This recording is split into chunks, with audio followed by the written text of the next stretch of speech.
And there we go. Okay. And we'll get chat going. All right. Hello. Welcome, everyone. Thank you so much for coming to this Evoker Roundtable. Obviously, we have a lot of stuff to cover today because 10.1 is full of changes for Devastation Evoker. But I want to go ahead and start this all off by doing introductions. So my name is Preheat. I am the Wowhead guide writer for Devastation Evoker. I've been playing this game for a long time, used to raid in Complexity Limit, and now I mainly just focus on content creation. So why don't you go ahead and go next, Saeldur? Hey, I am Saeldur. I am a Theorycrafter for Devastation, as well as Priest, and I sometimes do other specs as well. I raid at a fairly high level when I'm raiding, but I'm currently taking a break from that due to real-life issues. Excellent. And then Zindurn, why don't you go ahead and go next? Hello, I'm Zindurn. I also do a fair bit on the Theorycrafting on Devastation Evoker, although not to the same extent as Cell.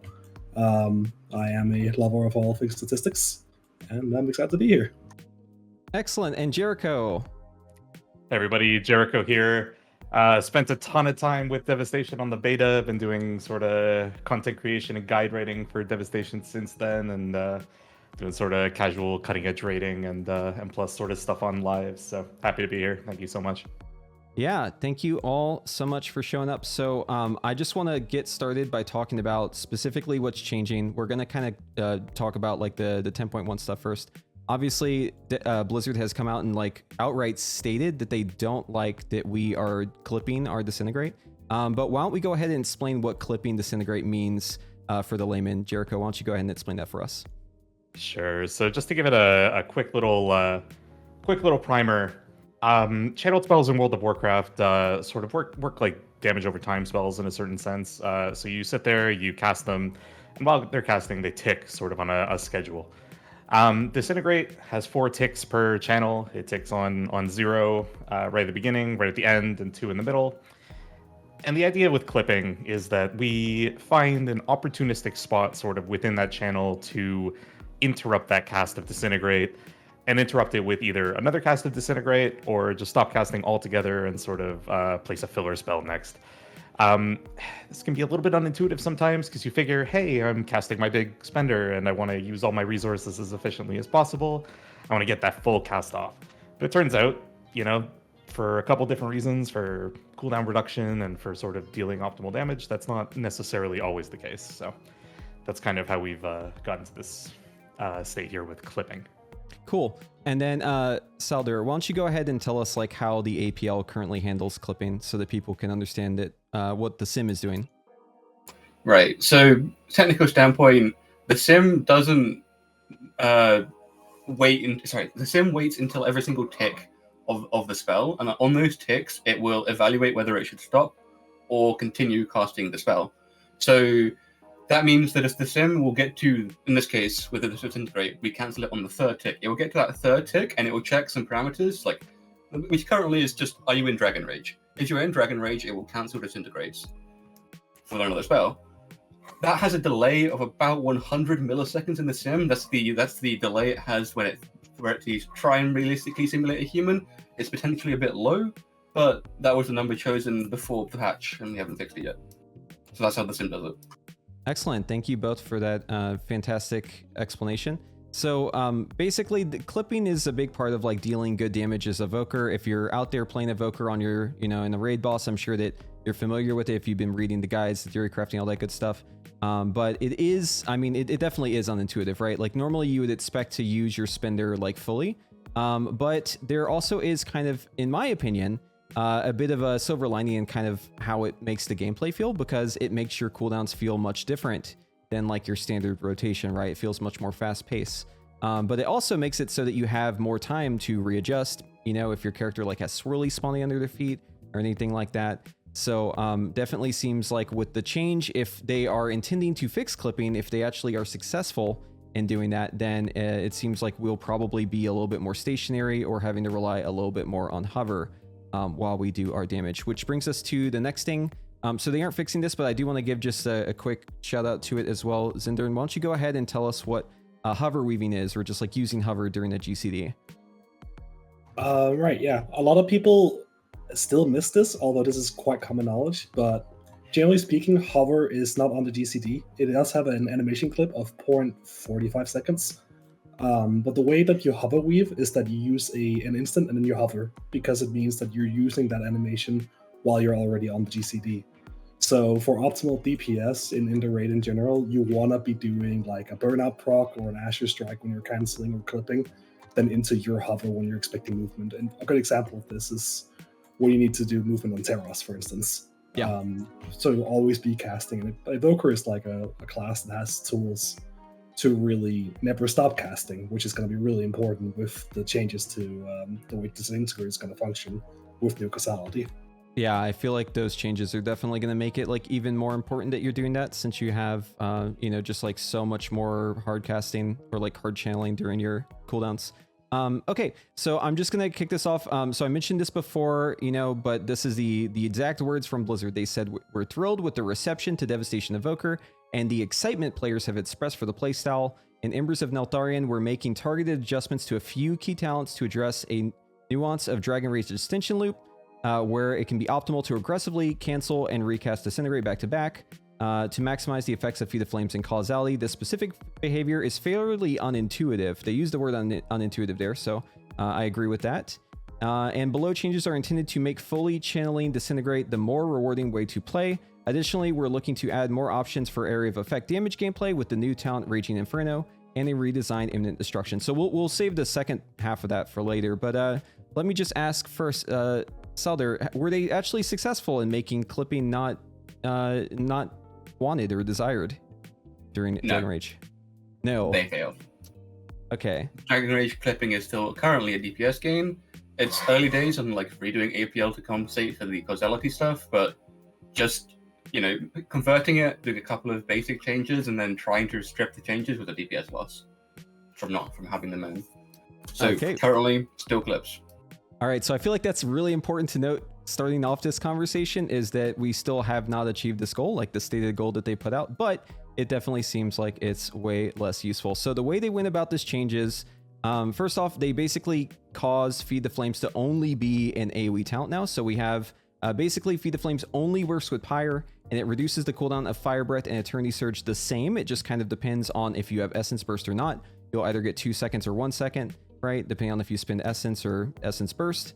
And then obviously Causality has also been redesigned, and that one is specifically while channeling Disintegrate, Fire Breath, and Eternity Surge cooldown faster.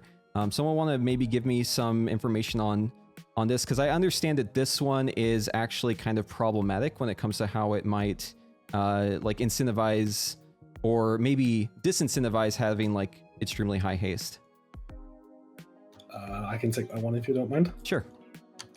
So the way they've changed that is haste, where before, whenever we gain haste, we had a better chance of getting to that next extent. With the change that they've pushed now, as you go up in haste, your fraction of cast is going to remain constant, assuming equal variance. So during loss, during PI, at all levels of haste, you are likely to get the same amount of channel time on your Disintegrate. So the higher up in haste you go has no effect on your cooldown reduction. So you can't really extend past a certain point. It also means that getting a third extent is entirely dependent on whether or not you're proccing a lot of order power, and getting a fourth extent is mathematically impossible. Right, and I think another thing that's important to note here is a lot of people have been pointing out how this kind of makes, like haste in general devalues the cooldown reduction you get per Disintegrate with this talent. However, it's important to note that with more haste, you have more casts in general. So I saw a lot of people talking on the forums about like clicking off PI or Lust and stuff like that.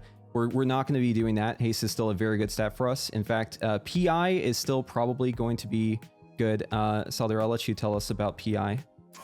PI is still good, yeah. Dragon Rage, same timing as before. It's about 7.5%, 7%. So it's still a fairly high spec in terms of percentage gain, but, well, due to the lower single target that we currently have, it's likely not going to be a good target on Evoker, sadly.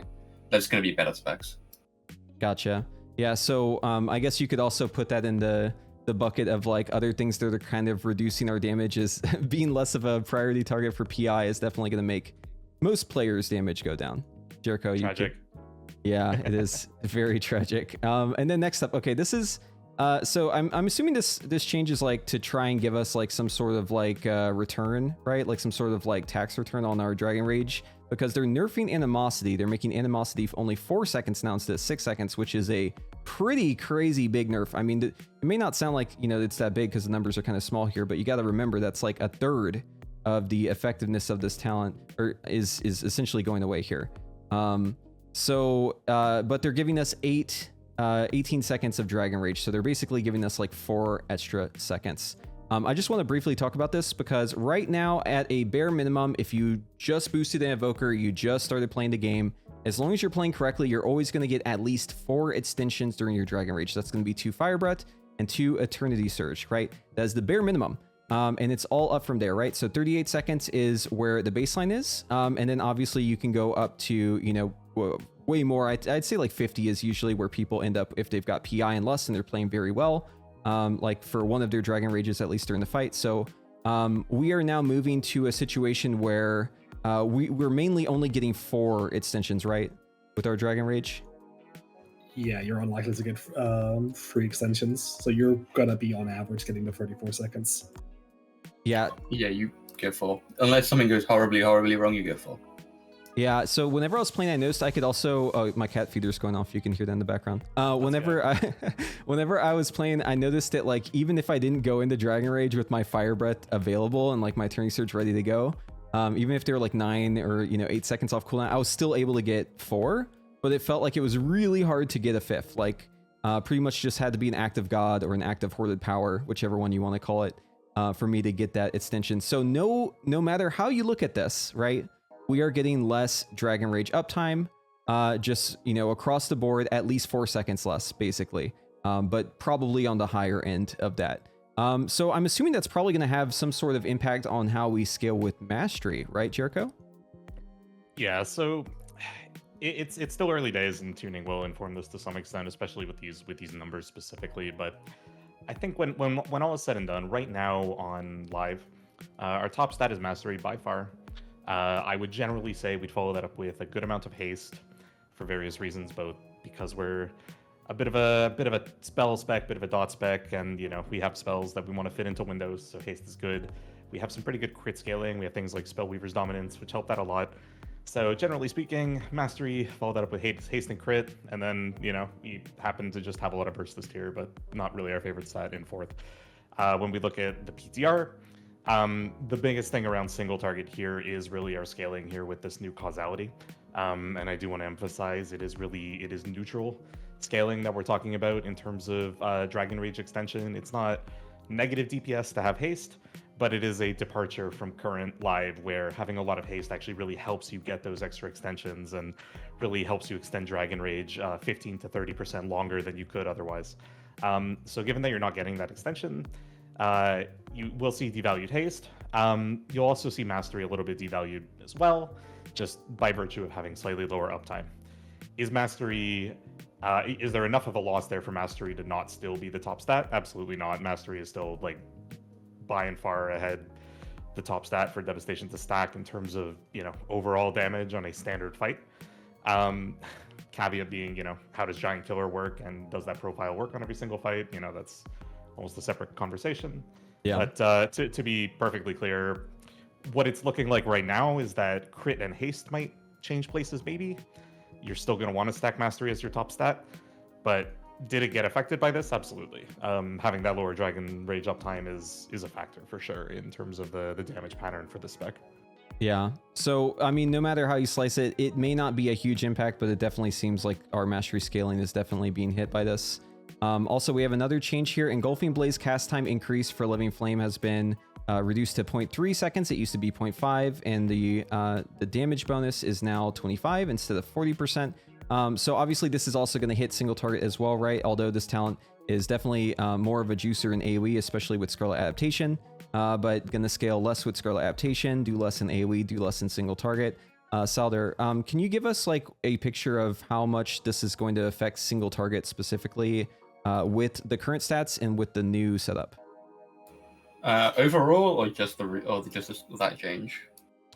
Just the whole shebang so far, everything we've talked about. Right. So From an initial standpoint, the tree doesn't change except you go from Feed the Flames to Ever Burning Flame. So all the builds that we were playing before in Raid for Single Target is the same. You just swap to Ever Burning Flame. Then the damage loss from a starting standpoint is around 7.2, 7.5. You know, between 7 that range. That's the initial loss if you don't change stats. If you restat your haste into crit until they're about equal, is what it seems like in Sims right now, you only lose about 6.5%. That's you need to shift about 1,000 haste to crit to do that. That gains you about a percent back. Gotcha. So it definitely seems like if this moves forward, then there's definitely a little bit of maybe a little bit of a paradigm shift. People might recraft their gear, but good news about that is that your crafted gear is actually going up to 421 in the patch. So if you don't have sparks, farming sparks is huge right now if you want to get on top of that. Mm-hmm. And if I might add, just the current BIS profile does run, I believe, both Shadow Gem and Incarnate Icon, which are both pretty substantial sources of crit. So just to keep that in the back of your head, that's like, the baseline profile already has a pretty substantial amount of crit in it from its trinkets. So that is like a pretty decent shift there. Gotcha. Okay, good to note. All right, so I set up a talent page with the current, I guess, quote unquote single target. I'm curious though with Engulfing Blaze. So with Engulfing Blaze being nerfed, are we still kind of leaning towards that, or are we mainly looking at maybe swapping it over to like Ruby Embers instead?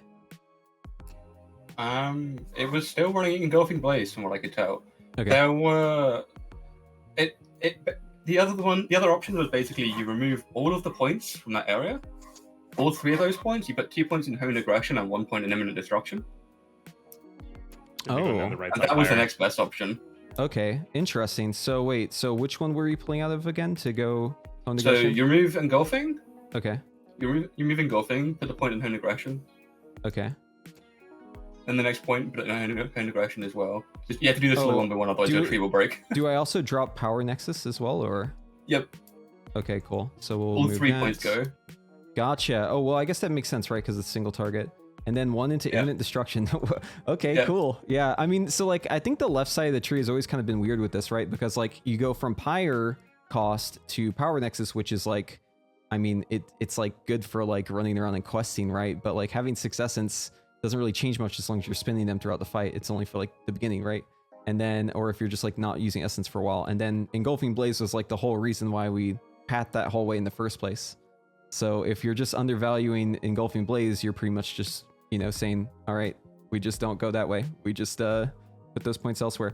Honed Aggression seems like one of those talents where, to me, it's just so bland, right? Like, it's just living flame damage. It's really bad. The only reason why you pick it is because there's simply nowhere else to put the point. Gotcha. And the thing is, Preheat, if you nerf that choice node enough, Engulfing Flames and Ruby Embers, those things are just buffing Living Flame really anyway, at the end of the day. So it kind of does the same thing as Honed Aggression in a sense. Honed Aggression is also buffing your Azure Strikes, though, so... Yeah, that is nice. Yeah, I do love that. I'm assuming for like anything to be like 2 targets or something, you would probably yoink a point out of Honed Aggression into Eternity Span, if I had to guess. Yep. Gotcha, cool. Winner. Good to know. Yeah, because I think that's more like the common case, right? Like in most cases, there's like at least a little bit of cleave. So something like this, chat, is what we're talking about for now. Obviously, there's things that could change, and we don't even know if Blizzard's going to move forward with this. But I want to move on. Oh, did anyone else have anything to say about this?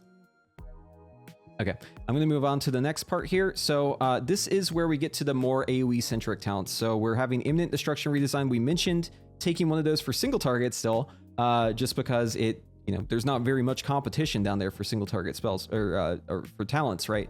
But Imminent Destruction makes it so our Deep Breath causes our Empower to reach maximum time quicker, and it also makes it so the enemies you hit are also taking more damage. I noticed that you actually have to hit the Deep Breath though.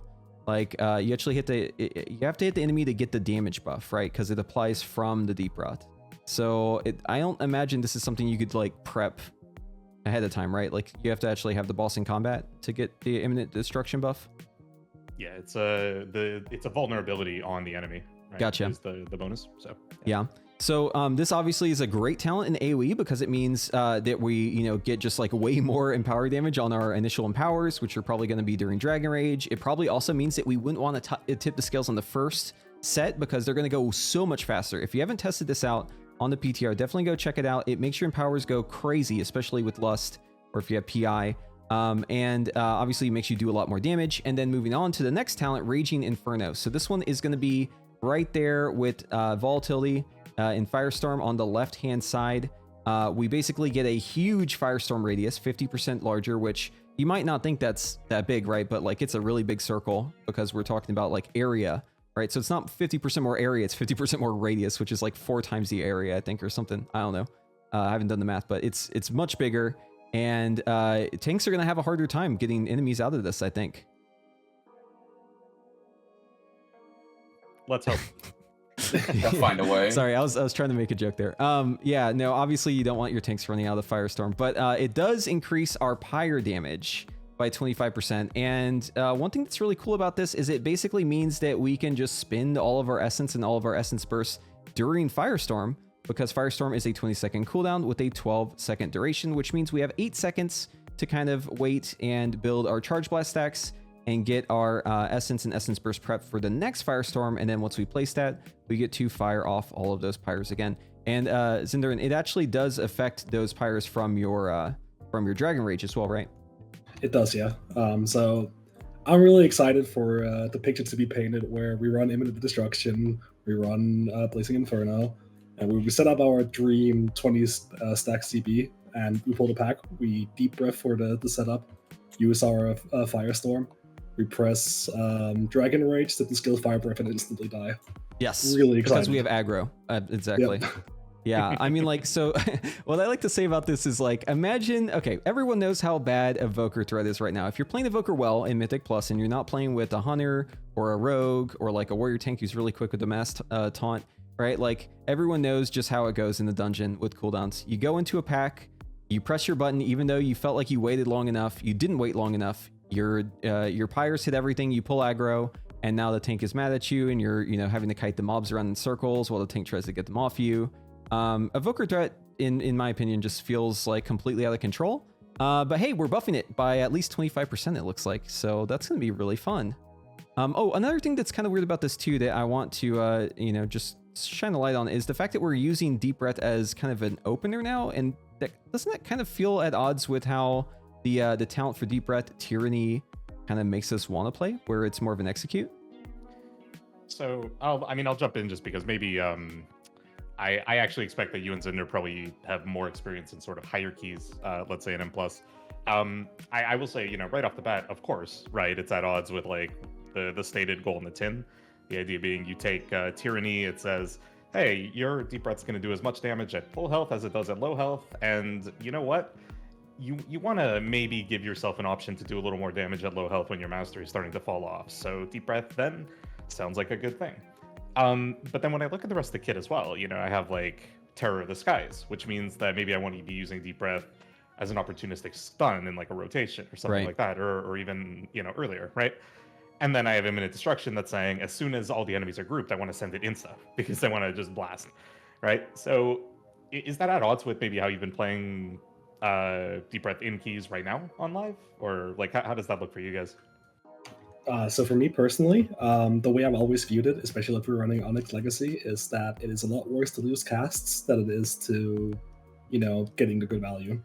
So it's one of those things where if you see a good chance to get a good Deep Breath, and they're all stacked up and nothing's died yet, you just kind of send it.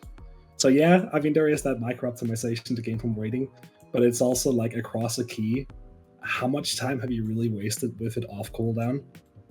As opposed to just sending it. Yeah, I'll say, like, for me, it kind of depends on the key I'm doing, right? Like in Shadow Moon Burial Grounds, you better bet if they pull those spiders, I'm deep breathing into those spiders right away. You know what I'm saying? But yeah, you gotta get that, dude. Evoker has such trouble in that dungeon pumping the overall. You gotta get every bit of pad you can to to put up numbers. But it kind of sucks though too, right? Because like I want to be able to choose that ability as like a stun.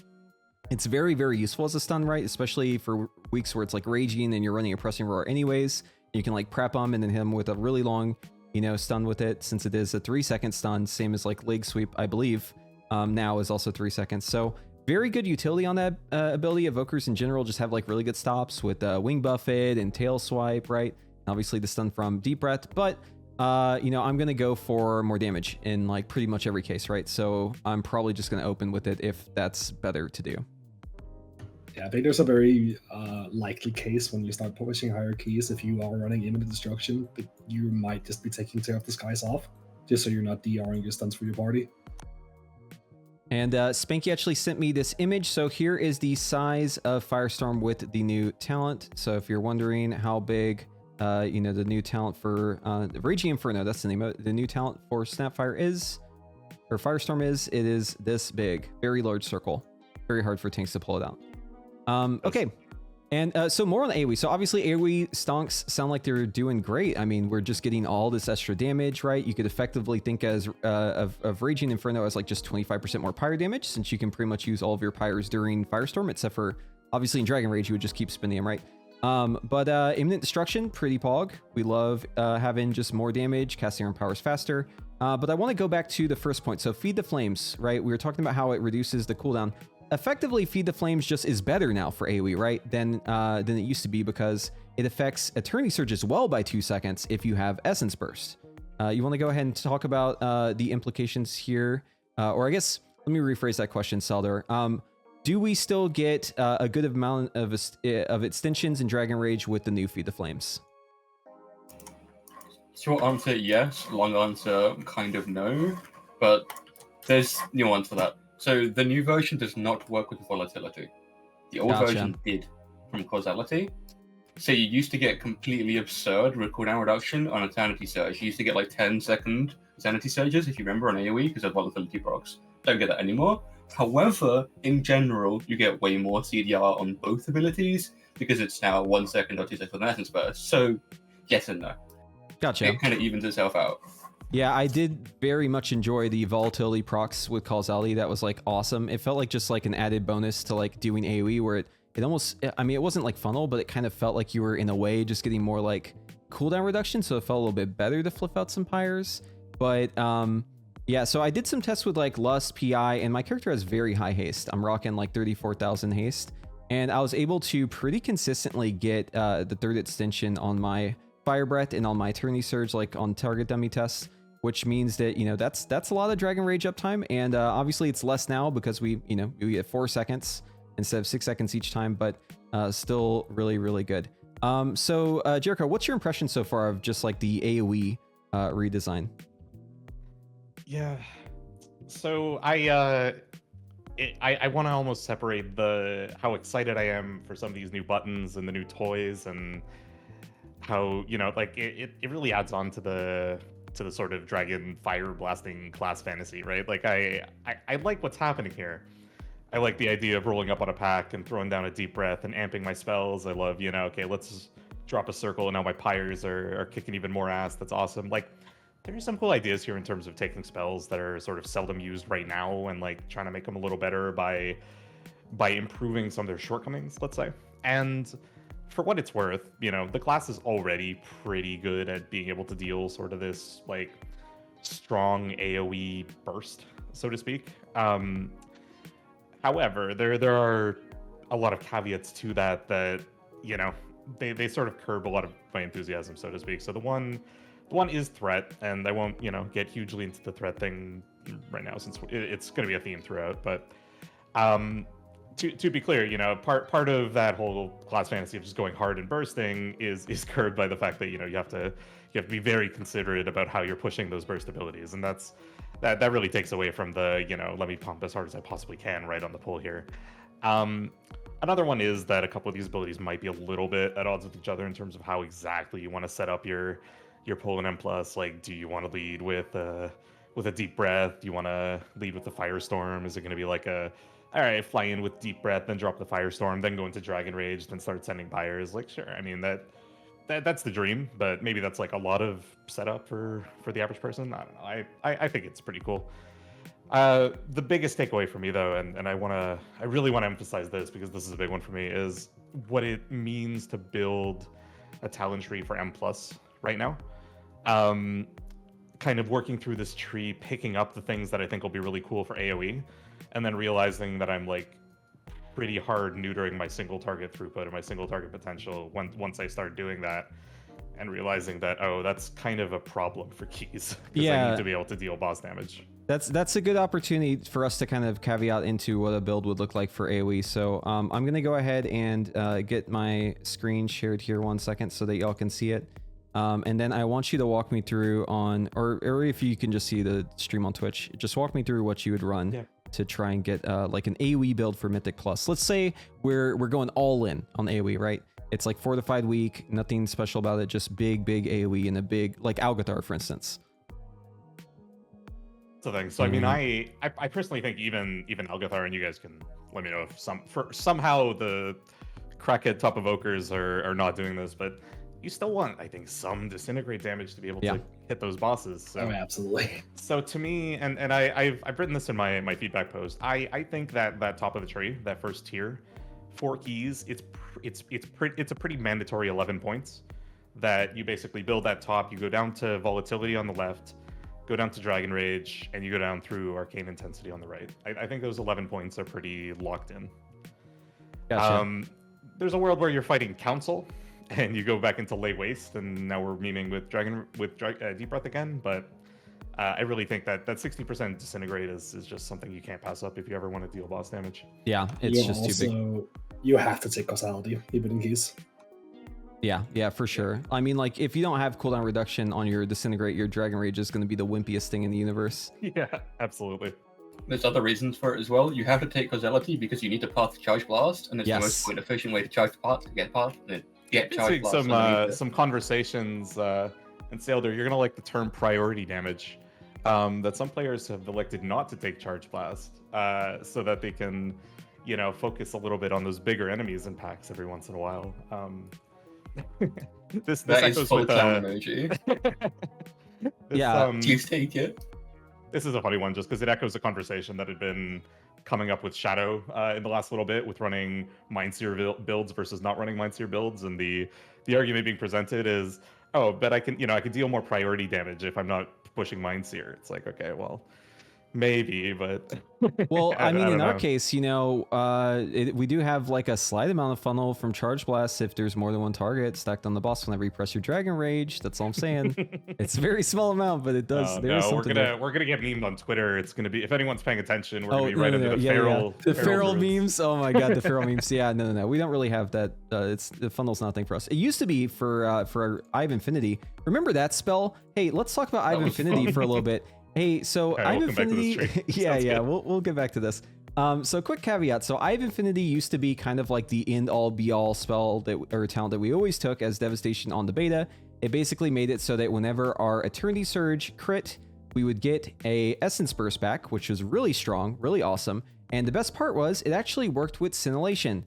And because Scintillation works with Eternity Span, it made it so that as long as there were 2 targets, you had twice the chance to crit, right? And since the Disintegrate has 4 ticks in it, you're basically having every single proc hit 2 targets, you could effectively make a case for like whatever your crit percentage is, roughly was the chance for you to proc a free Essence Burst from a target if there was 2 target cleave, which meant that we basically had really awesome and probably better than most classes 2 target funnel, right? And it was like snap funnel too, right? Like you didn't have to set it up in any way. It just kind of happened for free.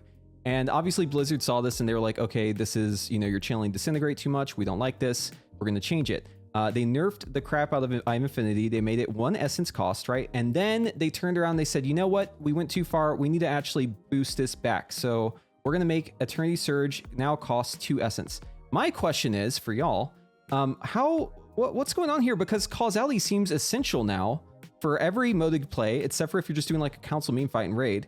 But it's a choice node with Eye of Infinity. What's up with that? I think you said it best. I think you take Eye of Infinity now if you're playing your council meme fight and somehow don't want to path through Honed Aggression. And that's the only time you would ever consider this node. It's basically dead otherwise right now. Unfortunate, feels sad. Everyone who was playing beta, you'll remember this was pretty friggin' fun. Or at least, I'm equating fun with hey, I'm spamming Disintegrate a lot and it's shooting out a bunch of stuff and it's really cool. Like that, to me, that was a lot of fun, right? Yeah. But that's dead now. That's not a thing. You're never gonna take this node now as is in any like real content. And I think Blizzard's been doing a decent job in sort of identifying which nodes in this tree that applies to. There still are a few that fit that criteria. You know, we can talk about Power Spell Iridescence, and even Ever Burning Flame a little bit now. Like not completely, but less so. We'll see if they sort of find some room down the road to like. They need a complete rework. Like let's be honest. Some of these nodes just fundamentally don't bring enough to the table that they just need to do something else. I think realistically. Yeah, Saeldur, you had something to say as well. Yeah, I'm just sad. I'm just remembering the old days of Feed the Flames with Eye of Infinity, where you'd still get 4 empowers. You would still get 4 empowers. You just like the high roll is when you kind of like blue beam the entirety of your Dragon Rage. You And it were feels getting so your good. powers anyway, but it was only casting Disintegrate. Like it was just, It was so good. it was great. I mean, Maybe like, I just hilarious. hate fun, but I really despise that playstyle. It's It's degenerate as hell. It's just Yeah. tell me it press wasn't nothing hilarious. but- Yeah, it was hilarious. True, and 2 targets, you could time your crit chance by 1.2, and then that was the average of how many instance bursts you'd get that single cast. see, I loved it because it just felt like you were just so good at 2-target cleave, where I'm like, oh, if there's 2-target cleave, that's me, right? And that happens so Yeah. much in Raid too. Like just little ads will join the fight, and it's like, oh, here's extra value. Love that. And there are so few specs where that's a thing that like it's not an unfair niche, right? It's not unfair for a couple specs to be like that much better at 2-target because it is just it's both a rare thing, and it's generally not make or break on most fights to just have decent 2-target. It's a nice little identifying feature of a spec to be good. So the fact that was, you know, in a sense taken away, it kind of feels bad. Let's be honest, for sure. I Yeah. just feel for poor Pyre back then, who had to wait until the target count went way up to like 8 or 9 before you even considered pressing it. Yeah. And it just had low numbers. That was sad. Also, on the note of targets, I think the next raid has a 2-target fight and a 3-target fight. I think. So That's- that does kind of influence decisions on builds slightly, because I think they're early bosses, but Yeah, I just really wish that there was like the option to choose Eye of Infinity somewhere else without like while also having causality, because like I feel like there's definitely a case or two where like having more Eternity Surge, like 2-target cleave, right, extended periods of that, where I would kind of want that. You know, it'd kind of feel good to have that. And also, like you mentioned, right, you have to path through this talent to get to Charge Blast. Charge Blast is still a talent we'll take in the meme council fight, but I almost feel like there should be a path between Eternity Span and Charge Blast. Like I kind of wish these two were connected here. so what if I tell you there's a cursed way to play with Eye of Infinity still? What is it? Single target pyre? You take Eye of Infinity and you take Feed the Flames and you press 3 pyres as burst on single target. Oh man. Okay, so wait, hold on. I gotta know more about this. Obviously the APL isn't designed for us to be doing single target pyre stuff, but you piqued my interest. So I assume that having uptime on Dragon Rage is probably like more uptime on it is probably like the big driver behind that. Yeah, it'll be worth losing about 3 or 4 disintegrates to do this. I did some quick napkin math on whether you do that in rotation generally, and the answer was no. We just don't have enough resource generation to make it currently worthwhile. Because I think my math ended up being if you get 4 disintegrates to 3 pyres, and it will give you extra extension, it'll be worth it. But with 4 disintegrates and 3 pyres, you don't get enough cooldown reduction. Okay, that's way too close, if you ask me. I That's want to way be clear too close. that I heavily discourage this adventure. But no, I do want to bring up though. All it would take is sort of a compliance set bonus or special item or something that makes Pyre just a little bit better to make something like this worthwhile. So it is something that we should be aware of, that Pyre, the way that Feed the Flames is set up right now, and really what I do want a lot of you to kind of walk away with is to compare Feed the Flames and Causality just beside each other and go, man, I wish Causality was more like Feed the Flames. Yeah. That's the big thing here. That's what's going to be making Pyre attractive on single target, if anything, is just that Feed the Flames is a much better way to do cooldown reduction. So it's pretty close right now. It could be something that we'd explore in the future. Yeah, I mean, like, that's I mean, just the fact that causality doesn't actually have any sort of like scaling with haste with it, right? It's not off the ticks themselves, it's off the time spent. Just makes this talent to me, I mean, it's essential, but it makes it feel really bad, I think. Oh, for those like in Dragon Rage, this will make you have about a 21 second cooldown on your essence verse to causality. That's just how much you get now.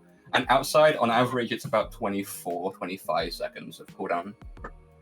What you have on average, so that's worse than what you had before by a couple of seconds in both cases. Damn, feels bad. Yep. Well, moving on to so let's get back to the AoE conversation. So let's get set up on like an AoE build. So we're doing Mythic Plus, right? So we still need the Disintegrate stuff. I went ahead and pathed over to Volatility. I grabbed that guy and I picked up Tyranny. I skipped Titanic Wrath. So what am I doing next, Jereico? We still need Engulfing Flames because we're pathing the Firestorm. Okay, Yeah, so grabbing Engulfing. And then yeah, my sample build that I put up on my feedback post, I grabbed my Raging Inferno Firestorm because I want to try that. Of course, I'm taking Heatwave. Fire Breath is too good. And then I did kind of start pathing, of course, Tyranny. Start pathing down before sort of coming back. So I would go down basically to, we have access. Yeah, we'll do our Burnout, Feed the Flames, Font. Let's say we want to try Imminent Destruction. Let's give that a go. By pathing through Font, probably. Gotcha. Really justify dropping Synthra. I'm sorry, hold on. Yeah, where are we on points? Because I might have missed So something. we are at 28. We need a way to path 30. to Scintillation. Yeah. So let's say we go through Onyx Legacy first. Okay, so we're dropping Spellweaver's Dominance. We might. I'm not saying I love this tree, Preheat, but let's go through Onyx Legacy. Let's get Scintillation and maybe take that point out of Font for Scintillation. Let's say, and this is where I'm sad because I'm like, you probably need that point in Sint over Spellweavers, but you're really sad about Spellweavers. So at some point here, you have to go. But wait, I want Catalyze, I want Font, I want my 2 points at Imminent, I want Hoarded, I want Spellweavers. You took E-Span and Charge Blast. I don't know if you could take E-Span.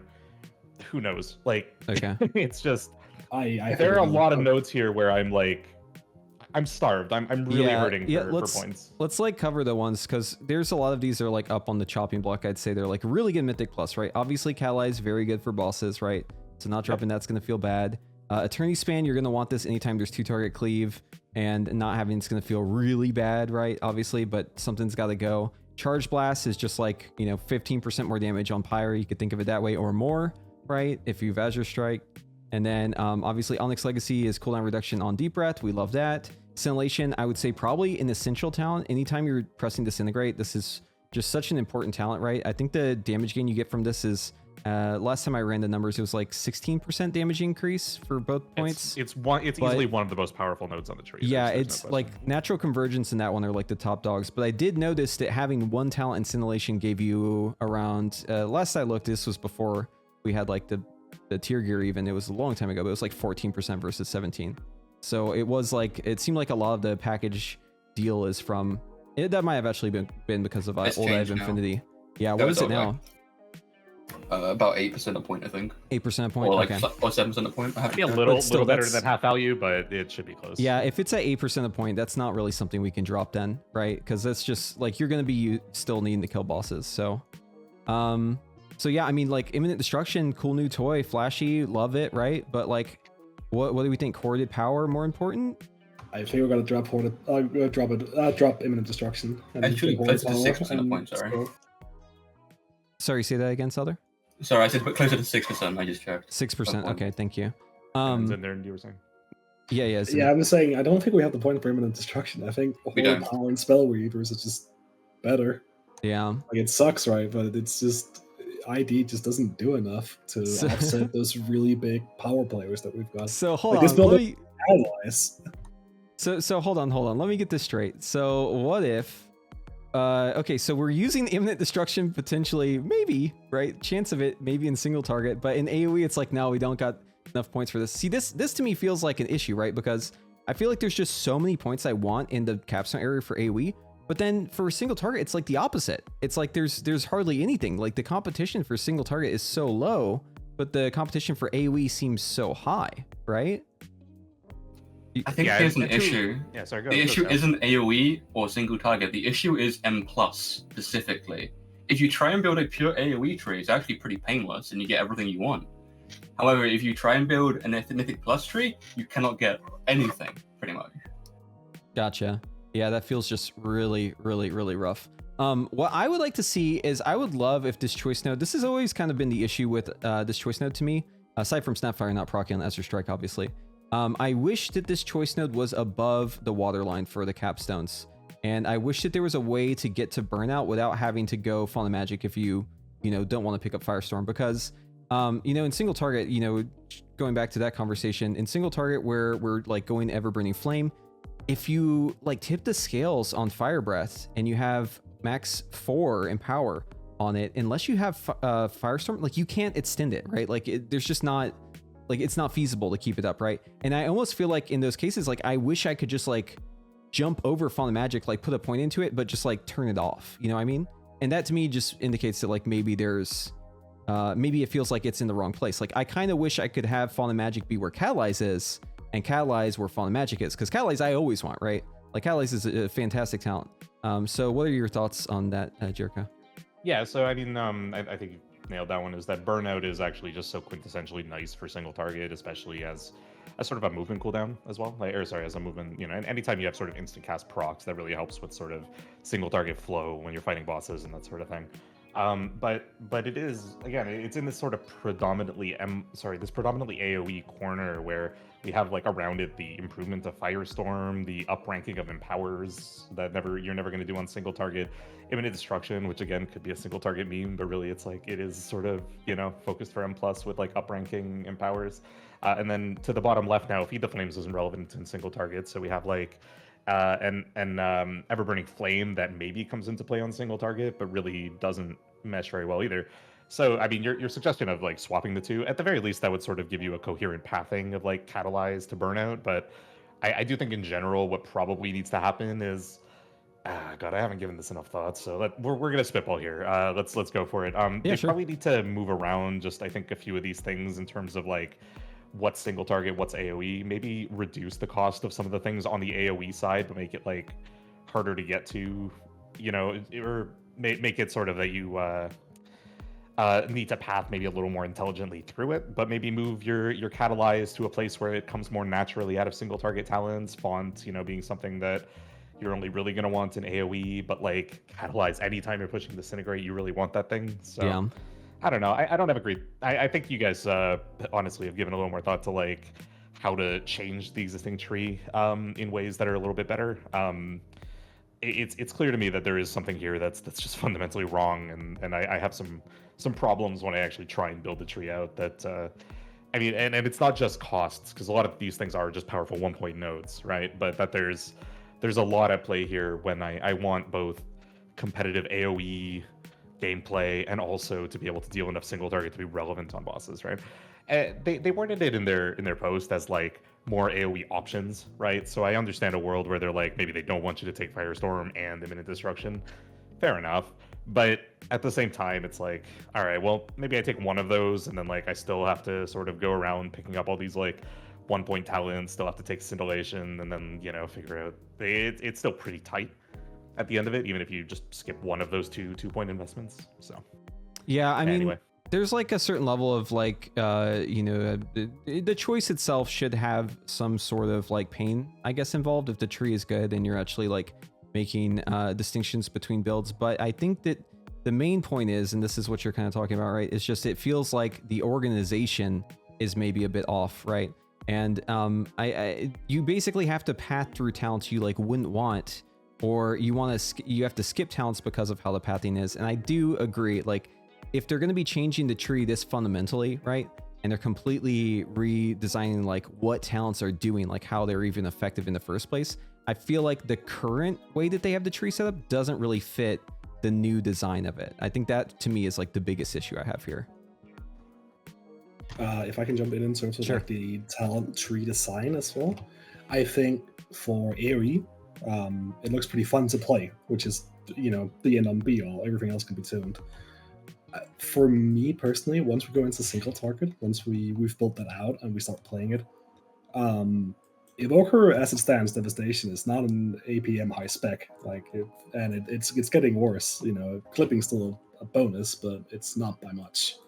But we have like a talent tree where the entire bottom, center to right, is extremely boring.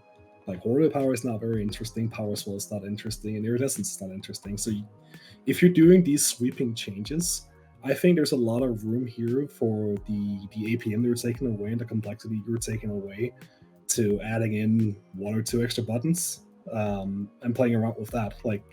Because we need some degree of complexity back for what you've taken. Fundamentally, I think the causality change is it could be positive, but I don't think we've been given what's necessary to justify what's being taken away. Yeah, so I pulled up on the screen here. Bear in mind that this feral one is the real one. This one at the bottom, SL, is fake. Evoker right now, this is with clipping.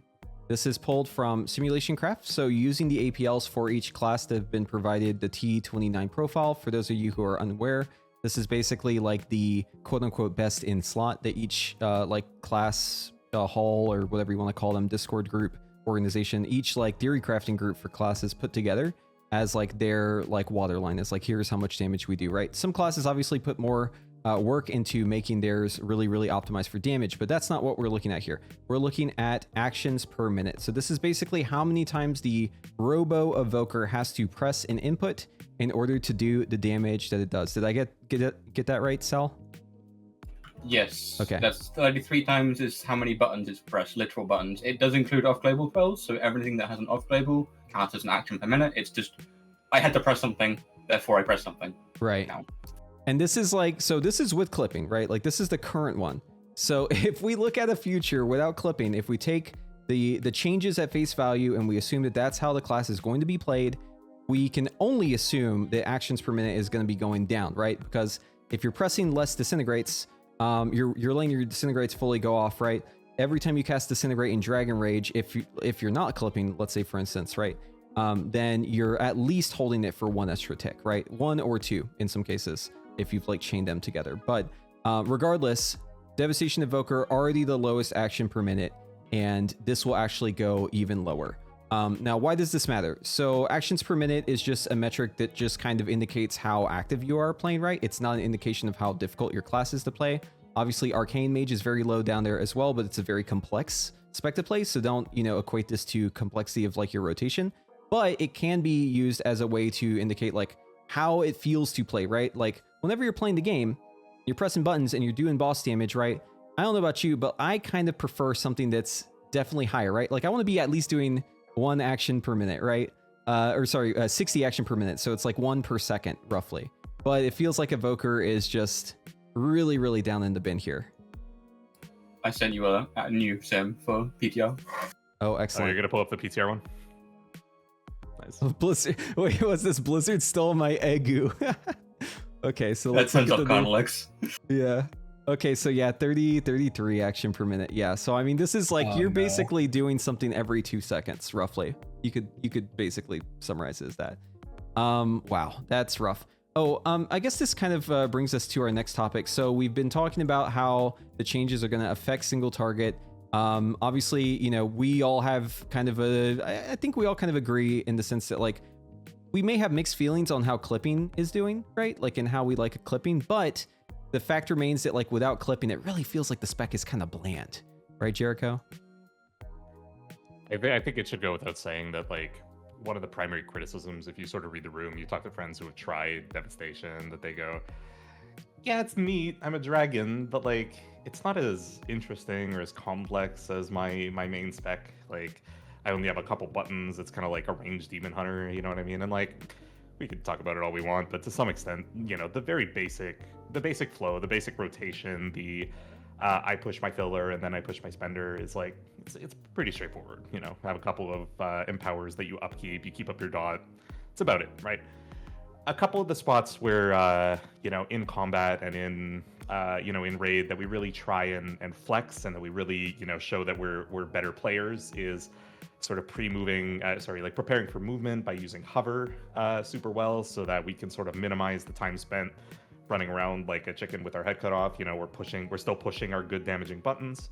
But when push comes to shove, that it almost seems like that's like the one thing that's left with the spec that sort of elevates you from just like pushing your two buttons one after the other to I'm sort of I'm practicing and I'm playing at a slightly higher level.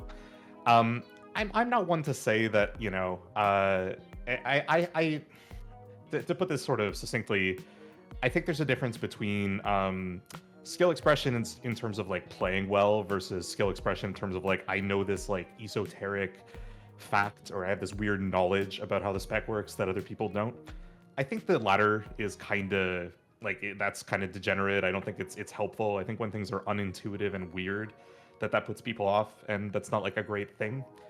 But at the same time, I do think there's value in sort of this angle of mastery, of getting better at your spec and being able to sort of do better by practicing by being, and by really preparing, right? So this a lot of what's lost here in terms of the gameplay and these changes, when it comes to clipping and Dragon Rage and that kind of thing, is ultimately it's a bit of both.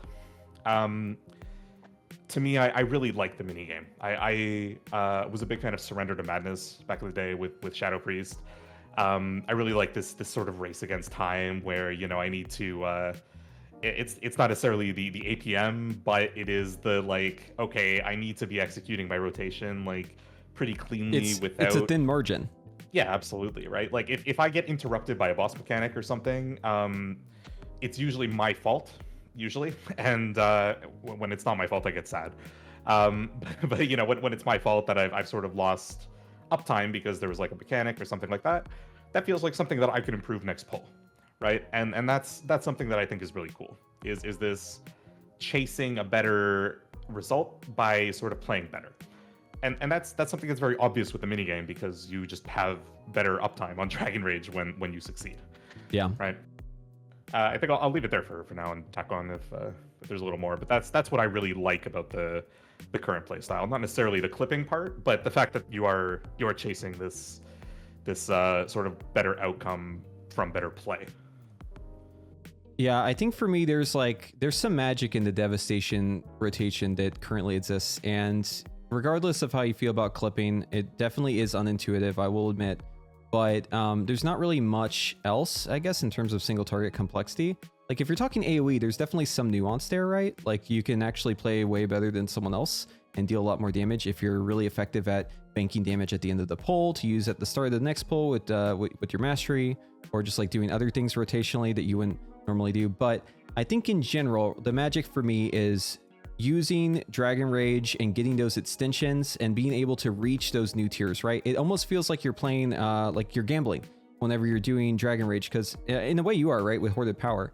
Sometimes you get a bingo or a jackpot and it's like you're just chaining Hoarded Powers and you're like, oh yes, this means I'm gonna get that extension on my Dragon Rage. Maybe I can hit the 3 of 3, right? And then at that point it's like, oh, can I hit the 4th Fire Breath, right? To me, there's like something very fun and rewarding about like going for those extensions, and part of that is because it makes you like an all-star DPS. Like you're just doing crazy damage, especially if you're getting PI, right? Evoker obviously after the adjustments they've made is looking very good in raid, at least currently on live, right? Like you do a lot of damage, especially with PI.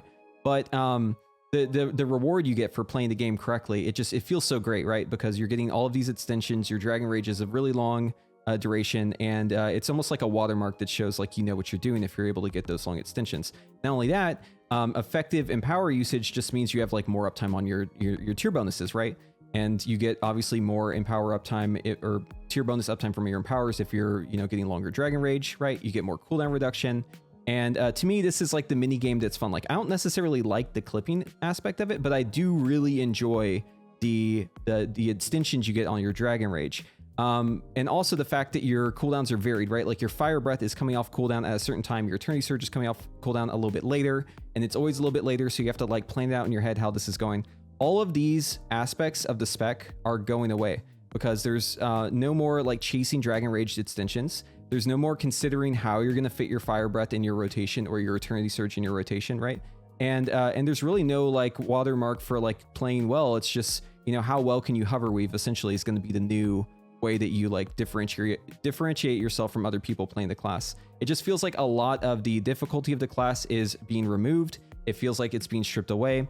I'm okay with them removing, you know, if they want to remove the clipping, I'm fine with that as long as there's something else for me to be doing.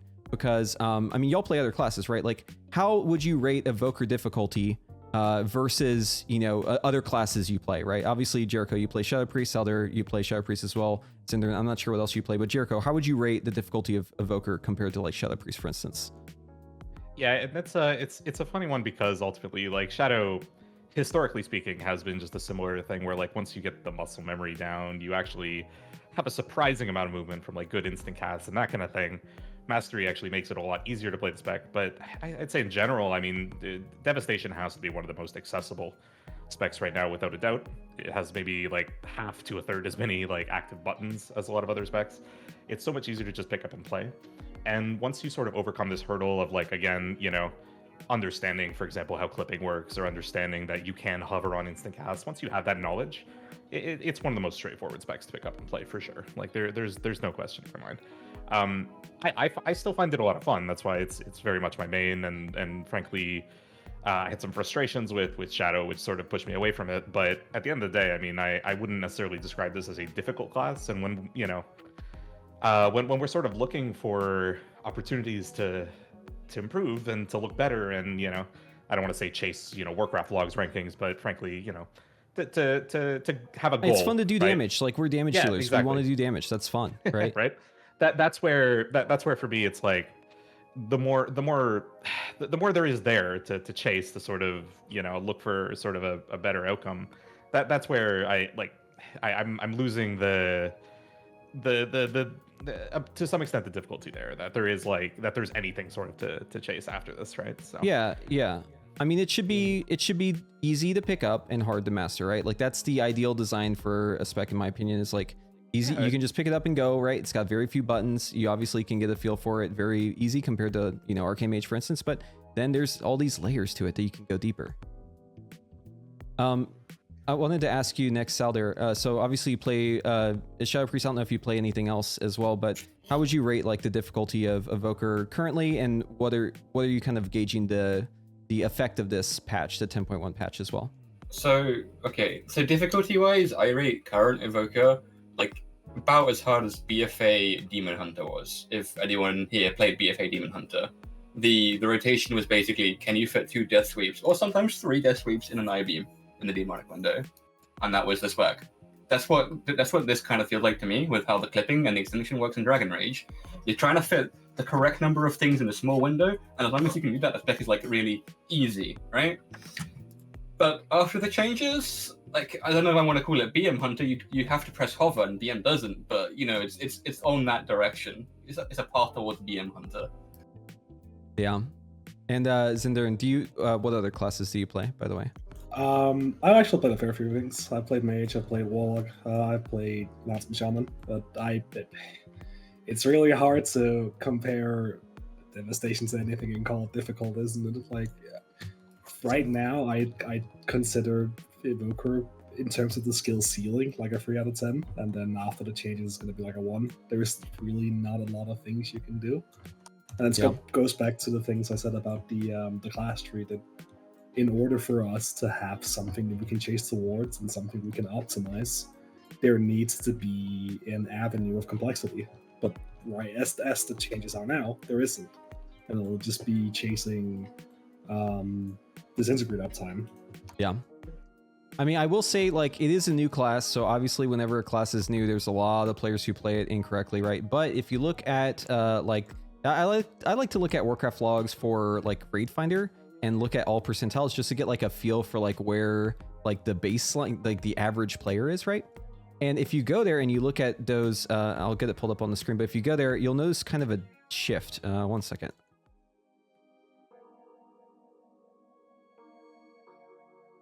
So it's funny because if you look at like the overall logs for it, like statistically, and then you look at like the higher percentile, it almost like flips on its head. So let's go to LFR here. Okay, yeah, so LFR with all percentiles, Devastation Evoker very low, Arcane Mage at the very bottom, Frost DK very, very low as well, Fire Mage. I don't think it's any coincidence that the classes, they're able to either gain more cooldowns by having higher uptime, right? Like in the case of Fire Mage, or gain more cooldown in the sense that you're extending it, like Frost DK with Breath, or Devastation Evoker, right? Or just having like a shit ton of keys like Arcane Mage. Frost Mage obviously is also in the category where you're extending your cooldowns. I feel like there's some sort of correlation here between having that sort of gameplay loop in there where it's like you either have it or you don't, and showing that like players are kind of failing that, right? Like at like the most basic level if you look at all percentiles. But then if you flip it on its head and you look at the highest percentiles, you notice that, you know, some things will actually change, especially if we go to like a different difficulty, right? Like, so I'll do Heroic now. 99th percentile. Obviously PI factors into this in some ways, but not entirely, right? Because we have Arcane Mage here almost at the very top, Devastation Evoker. You can notice that the Mage specs and Evoker have almost flipped. So I'm not going to say that they are necessarily more difficult because of this, right? I'm just kind of divining something from this, right? Like there's something about the class that players in general, if you look at like just everyone in general, aren't doing, and it causes your damage to be massively lower. And then the people who get it, the people who, you know, understand the nuance to it, they're doing much better. Does that make it more, you know, complex or difficult? You know, you could argue either way, right? Obviously, but I'm not saying Devastation is difficult. I'm just saying that the difficulty it has is all baked into the stuff we're talking about today, right? This is the stuff we are discussing. It's the stuff they're changing, right? And I think that there's something very interesting about the fact that they are choosing to change this stuff, right? As opposed to a bunch of other stuff, right? So there's a lot of issues Devastation has, right? Number one probably is the bugs. Why don't we go ahead and just talk about those bugs, and then why don't you tell us a little bit about the Essence bug and the Empower bug? Sure. So these have been in since closed beta, I believe, at this point. They've been here for a long time. Whenever you start channeling your Fire Breath or your Eternal Surge and you release it, and you're expecting, like a normal player, that it's going to go off, it bugs out and it didn't activate. So you're going to have to recast it, which can be especially frustrating if it causes you to lose track of range extensions, which does happen quite often. The other thing is the Essence bug, where so the way Essence actually works is on a ticker. Like it's basically energy, but with a fancier font. And sometimes that ticker bugs out, and it either shows an incorrect amount of essence or it doesn't show the amount of essence that you actually have. Which means that when you rightfully assume that you have free essence ready to channel a Disintegrate, you stand there like an idiot clicking the button over and over until you realize, well, I'm just going to have to eat it and cast Living Flame instead. And it's all really, really frustrating stuff that should have been fixed months ago. Yeah, apologies for the ads. Those are forced by Twitch. I'll try to see if I can turn them off. Either way, though, the VOD will be up on YouTube, so if you missed this part, you can go check that out. Yeah, so obviously we have a bug with Essence. I want to elaborate a little bit more on that. So basically, like the API call that the game uses to like tell your client how much Essence you have, apparently from what I've read, it doesn't actually have a decimal included in it. So essentially they're feeding us like a number, and the game is just kind of like guessing how much essence you have, which means you can be up to 1, or I guess like 0.99, right? Which is effectively 1 essence off, right? So if you're having a situation where you see that you have 3 essence and you press your Disintegrate, and your Disintegrate will not fire, and you keep pressing it and you keep pressing it, and it will not go off until it hits 4, that is not you making a mistake. I have this conversation all the time with people in my chat and in coaching. Everyone just kind of blames themselves for this. Which is funny because it's actually just a bug, right? Like it's not just Devastation too. That's the funny part, is like it's actually a bug for Preservation as well. And it's just obviously, you know, Preservation plays a lot differently, so they don't maybe notice it as much. But it's crazy to me that this bug has been a thing since beta. I remember it happened the first day I was playing the class, whenever I first picked it up on the beta, and it still happens to this day. In fact, it happened a lot to me in this raid, and I was like raging about it. But there's another bug too. Saeldur, why don't you go ahead and tell us about the essence, or not the essence bug, the Empower bug? Oh, this is the most annoying one for me. Sometimes you press an Empower and it just cancels. You'll get to like 1 second in or whatever, and it just cancels. That's kind of just it. It just doesn't go off. So has this one been going on since early beta, or is this a relatively new edition? Yes. I'm trying to remember. Early Okay, beta. so it's been forever. very early beta. So when this bug started was, or at least when I noticed it, because it could have been happening before, but I noticed it once they changed Empower so that if you queued the second input, so if that's press and tap or hold and release, that would be the tap or the release. If you press it before the first Empower, it would automatically queue it at the first level. That is when I noticed that the bug was introduced. Now, what I've noticed though, is it can still happen at higher level of Empower. Like you can empower your Eternity Surge to like 3 and press it and then just nothing happens. It just cancels, So right? weird. And it's the weirdest thing. I know a lot of people immediately jump to the conclusion of, okay, well, you pressed it too quick, right? But like, that's actually not how the spell works. Like it's intended to be able to be, you can give the 2 inputs, right? Before the first level and it will go off. Basically, there's like 3 outcomes for Empower. If you press the button and you do absolutely nothing, right? And you're uninterrupted, it will just fire off at max empowerment, but you'll lose a lot of time because it has to like, go much further than it needs to, right? The second instance is you press it at a level 1 or higher. It's just going to go off at whatever level you had, right? In theory. The third is you press it again before the first level and it's going to go off at level 1. And then the fourth outcome is either you queue a different spell or you get stunned or interrupted or you move or just something else happens, right? The target dies, whatever. In that case, it will not complete. That's the only case where the cast complete is failed. But for some reason, it seems those first 3 I listed can also just randomly have the fail condition added to them. And I'm not entirely sure why it happens. And there's no counterplay to it. That's the worst part, right? Because with the Disintegrate one, you can counterplay it by just pretending that your spells have 1 more essence cost, right? You can just basically gaslight yourself into thinking that Disintegrate's actually a 4 essence cost, right?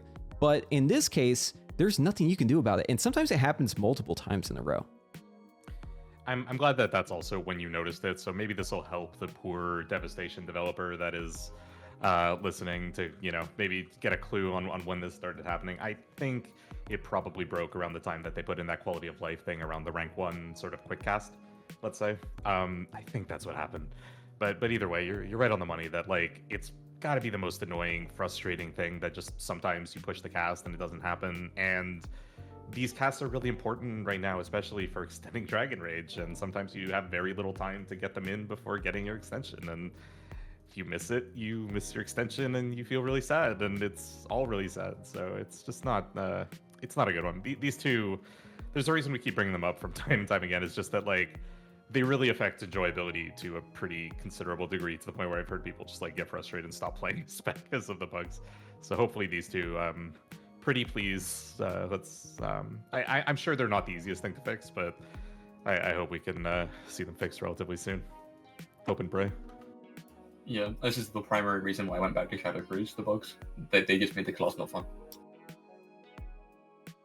Yeah, I agree. The bugs are actually enraging. It's actually the thing I hate the most about the class, and I think it's one of those things where like, it's worse, right? Because it's been a bug for so long, and because they haven't even talked about it, they haven't really acknowledged it. They've kind of alluded to the Pyre thing, like, oh, it seems like Pyre can't fire sometimes whenever it, you cast it, we fix that bug, whatever. But it's actually an essence bug, right? Like it's not a Pyre bug. It affects all essence abilities, and it's because the tracker just doesn't have the decimal point, right? Like they use the wrong data type basically for storing that whenever it comes to the client side. I think the issue is that they're programmed like runes on the server side, I think. So they don't actually have a decimal value. They're either like 1, 2, 3, 4 or whatever, and then they have a recharge time, and it just doesn't tell the client the recharge time. Yeah. So they're just wrong. So I just for chat and everyone here, I just extended the ads as long as I could so that those hopefully don't happen again. But there's no way for me to entirely turn off, so we have a little bit of leeway here. But anyways, moving on to the next conversation. So obviously they're making these changes. It's going to make our single target much less, I guess, involved. We were just discussing how they're making changes to the talents that we like, right? The things that we're currently enjoying, and yet there are other things that seem to just be languishing. The example we just gave was bugs to the class. Class is very buggy, has a lot of problems. Bugs have not been addressed. Going into the patch, they're still there. I've tested it. 10.1 still has the Empower bug, still has the Essence bug, but there's more to it than just that. There's also a lot of talents that we don't really use that are, maybe they're not like entirely terrible, but they're just so bad that like, or just bad enough that we wouldn't actually end up using them.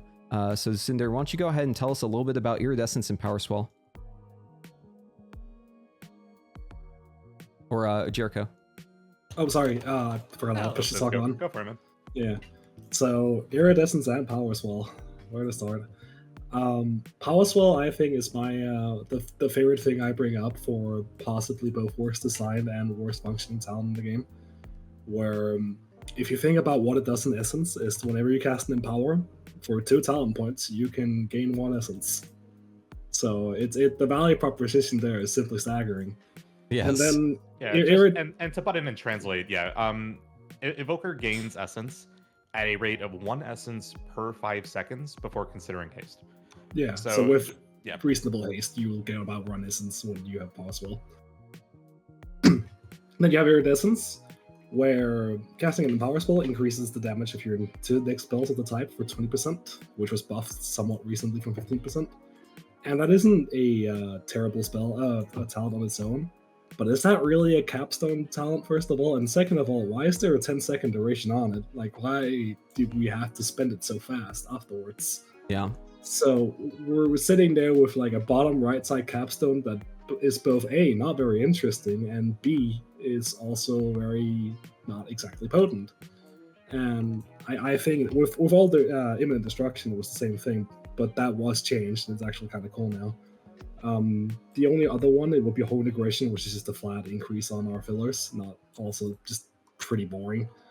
And I think there's a lot of design space there that, we could use to add in some extra spice into the class. And as it stands now, Power Swell would need to get such a massive amount of buffs. And at that point, is it fun to play? Which I don't really think it is. Yeah. So something's gotta give. Yeah, I feel like these talents are both kind of in a situation where like I just want to see like a redesign of them. I don't really understand why they just keep inching them forward. Like it doesn't seem like you're getting there. You know what I mean? Like obviously, and it's perplexing to me that they're changing Feed the Flames, which is the capstone that we use just like universally, right? And they're leaving Iridescence the way it is with this patch. It's like I feel like almost the approach is fix what doesn't need fixing, right? And leave the broken things the way they are. Obviously, we're looking at the first round of changes, but it feels like the attention is almost misfocused here. I definitely, if I may, I definitely think it brings me life that they are sort of adding some new functionality in this patch with Raging Inferno and with Imminent Destruction. Like, I'm glad that we're at least getting like a little bit there. But I think what we're all kind of subtweeting here is that like if we're going to lose some of the complexity around, I hate the phrase skill expression, but I'm gonna keep saying it just because that is sort of the theme. Is like, again, how do I sort of make my gameplay feel like fun to sort of play at skillful level, right?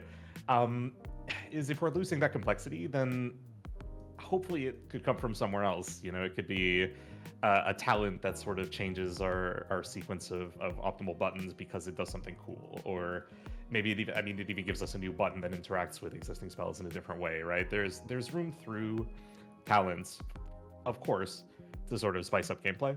And so I think it is just it's looking a little more sad, especially because we're losing some of that complexity going into this patch, to sort of see these missed opportunities still here in the tree. I think that's got to be the main through line here.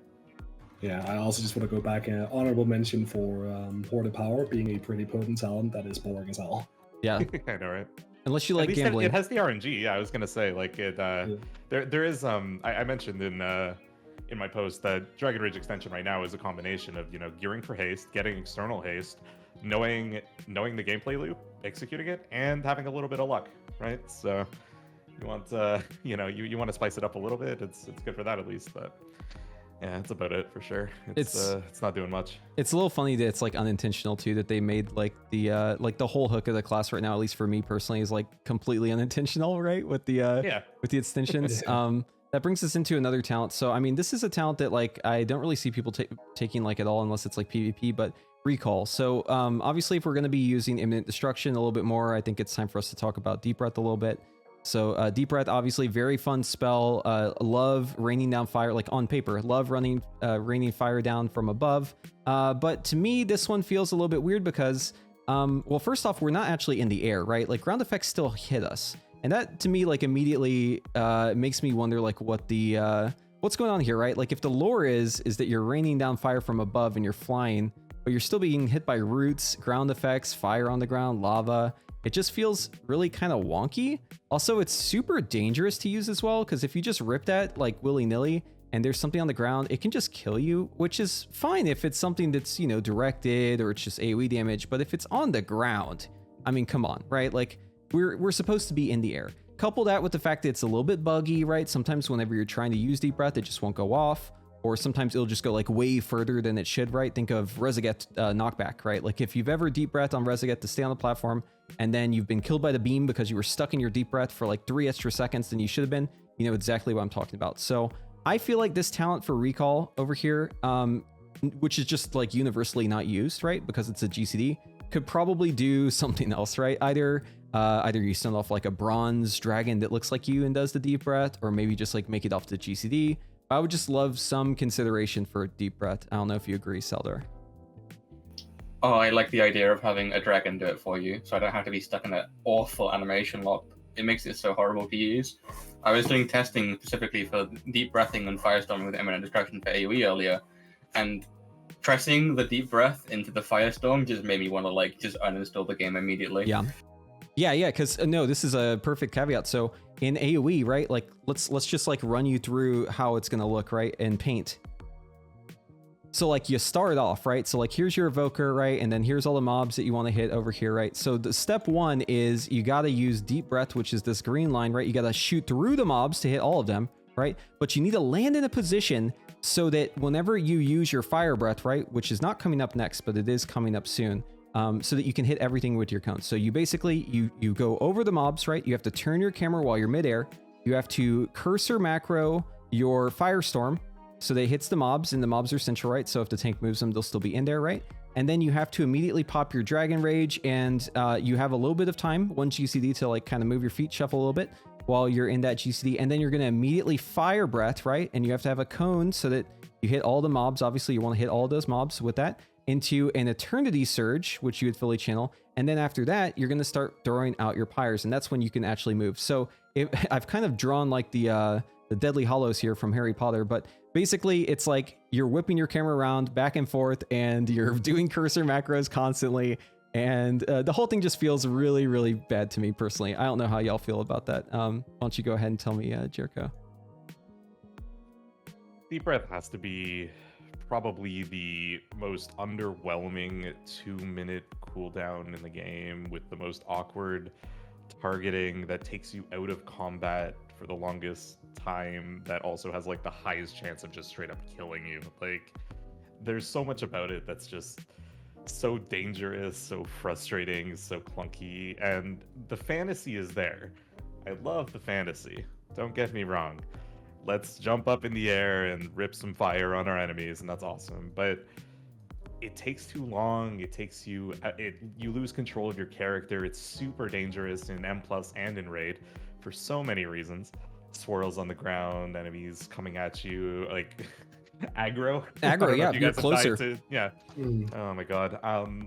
So, you know, and like, I would love to see at the, like, I definitely suggested the, you know, Bronze Dragon style, you know, hey, let me talent into something that makes deep breath just a thing that, like, it turns it into Breath of Singerosa, right? It just turns it into, like, I send a dragon to do the deep breath. And, like, yeah, I mean, that's not as clever, like, I get that, but also it would remove so much of the frustration around using the ability that, like, like, God forbid we get something like that for PvE. Like, that would be very nice, right? Yeah. So, and I want to add to that, like, sometimes I want to move with deep breath, right? So it's not a talent I would always pick, right? Oh yeah. It would just be, it would be great to have the option, right? And like, so going back to the fantasy, right? The fantasy is you're in the air, you're like Onyxia. This is what they were talking about before they revealed the class. It's like, oh, you're like Onyxia raining death from above, right? But like, you're dying to a puddle on the ground while you're doing that. I know. So like, wild. is that really the fantasy? Like, I appreciate that it breaks me out of roots and stuns and stuff, but like, why the hell am I getting hit by shit on the ground when I'm supposed to be in the air? So I feel like there's something that like hasn't quite been figured out here, but it will be figured out soon. Like something like how rogues have killing spree and there's like a damage reduction that they get. I would love if there's a way for Blizzard to like categorize certain spells as quote unquote ground effects and have them not affect you if you're in deep breath, but I'm not going to hold my breath that they're going to go through the time and like actually, you know, do that and like also have it be accurate, because we all know how that kind of goes, right? Very often spells, if they are flagged a certain way, there's just like exceptions to them that are weird and unintuitive. So I think that almost the approach here should be, in my opinion, it should either be like you have a talent where you send out a dragon like we're talking about, or it's something where you get like some sort of damage reduction on it. Now there are bad implications with that though, right? Because it's kind of a can of worms. If we do that, then it's like, okay, well now deep breath is another personal, right? And now we've got a whole other thing where it's like you're quitting damage and utility with the stun and also defensives in the same move. Probably not ideal, but I do think that the current design just feels really, really half-baked. What do you think of that, Zindurn? What's your opinion on this? I think, ultimately speaking, I think the best of all worlds is having something that does the deep breath for you, because it means you don't have to deal with the hassle. It also means in the cursed timeline where we're casting deep breath on single target within the destruction, we don't have to set the animation lock every 1 minute or 2 minutes if we're running the talent, or not running the talent. Aside from that, there is one more small thing I would change about deep breath. I actually really hate how it distributes damage, like it's doing it over the duration of the deep breath itself. And I think for such an impactful, cool, flavorful ability, why is it not one big number? And I know that's like a really petty thing to assault during so many other things. It takes three separate times. Yeah, There's like 3 in a separate like partial tick, yeah. And it's super underwhelming because it's like all those small ticks, but if you get like a 200k dragon a deep breath crit, right, that's awesome. Yeah. Also, another silver lining with being able to send out the dragon instead of going there yourself, it means that you have a bigger grace period for running away once you snap threat, which will be a big thing. So that's an important thing to talk about. So we mentioned threat before, but so there is a mechanic that I know a lot of players are not aware of, because I talk about this, and even in my guild, like some people had the wrong impression of it. So you actually have a threat modifier, and it is bigger if you're in melee. So if you're in ranged, like outside the melee range of mobs, or approximately that, you actually have to pull more threat. Like you have a higher kind of like a threshold for threat before you pull aggro. Whereas if you're in melee, that threshold goes down. So you probably noticed this if you're playing Devastation a lot and you're pulling threat, you'll notice like you're kind of near mob and things are like, okay, you don't have threat yet. And then maybe you just like inch a little closer because you have to like do like a tail swipe, you know, or you have to wing buff it something, or you have to just do any of the other things that you're required to do in Mythic Plus in melee, because, you know, we kind of just play in melee in Mythic Plus. And then suddenly all the mobs just turn on you and start beating your fucking brains in. And this is because of a super duper old mechanic from like, I think all the way back in Classic. They've changed it a little bit, but basically you have like a higher, a lower threshold for pulling threat if you're in melee. So because Deep Breath puts you in melee, right, you're literally flying over the mobs, often trying to stun them, right? So there's like dangerous shit you're trying to stop. It basically, to me, it feels like I'm putting my hand in the garbage disposal every time I use Deep Breath. Like that's, I kind of have the same anxiety about it, right? Obviously being a little bit, a little hyperbole here, but it does feel like I'm doing something extremely dangerous, and I know it's dangerous, but I just feel like I just have to do it. And I don't like that. It's not good. So I don't know what the solution is, but I would definitely like to see some work put into that. Okay, yeah. Any other thoughts before we move on from this this portion here? I just hate how long it takes to press the button as well, like 3 seconds or whatever it is. Oh, there's another thing, the distance. The fact that like the distance makes it even worse. Like you have to have like a minimum distance in keys, and it can like if there's a pebble in the way, you can't cast, and yeah, like one stare it like breaks. All of those things just make it an awful experience. Halls of Valor tables. Oh god. Yeah, it's gonna be really bad in older man. Yeah, one other cute thing. I mean, I picked this up from watching Preheat, especially, is the like the backwards deep breath to like, you know, you just like you inch a little bit ahead of the tank and then deep breath back to like where you actually should be before actually starting to open on stuff. And I'm like, but why do we have to do this shit? Yeah. Like, why are we doing this? This is silly stuff. Yeah, for clarity, Jereico's talking about basically, so like if you know a spot like an endpoint is safe, you basically jump into the mobs and deep breath away. It makes your stun happen right away, and also it's just like way safer. But yeah, I mean, like, it's just so silly. Like, I just wish I wouldn't have to deal with that at all. Oh, another thing too is like, yeah, so we were saying like a pebble like breaks it, right? it very often would happen, like they fixed this, but like it would happen where if you rescued someone and you got disrupted somehow during that rescue, it would like cross wires that weren't meant to be crossed, and you would just like start rescuing people during your deep breath, and your deep breath would just fly you to fucking Narnia, like wherever your endpoint was for that rescue. So obviously that to me indicated that the spell has like some sort of spaghetti on the back end if it was somehow crossing wires with rescue in that way. But definitely have some funny clips of people just like getting rescued with me through like walls and shit, and then us dying. My favorite deep breath clip is actually, it's from very early in the expansion, but I was ripping a deep breath in the first hallway in Ruby Life pools, and the mini boss did a charge as I was doing deep breath and literally just slammed me off course, sent me into the wall, and I died. And it was just like during my deep breath, I was like, what the hell? The funniest thing too about dying during deep breath is it literally looks like you're like a plane that got shot down. You know, you're just like a corpse that's still flying, dude. It's so funny. But yes, please, Blizzard, if you're listening, just, you know, something that would allow us to maybe not have to put our hands in the garbage disposal would be great. With deep breath, we'd like to not have to take unnecessary risk, or, you know, make it so ground effects don't hit us, because I feel like that's really the biggest culprit for me, is just getting hit by like a thunder spawn on Razagats, you know? Like it spawns after you're already deep breathing, and it's unavoidable. Something about that just feels really unfair. Okay, so I want to move. Yep. Oh, yep. Thank you. Yep, +1. Thank you.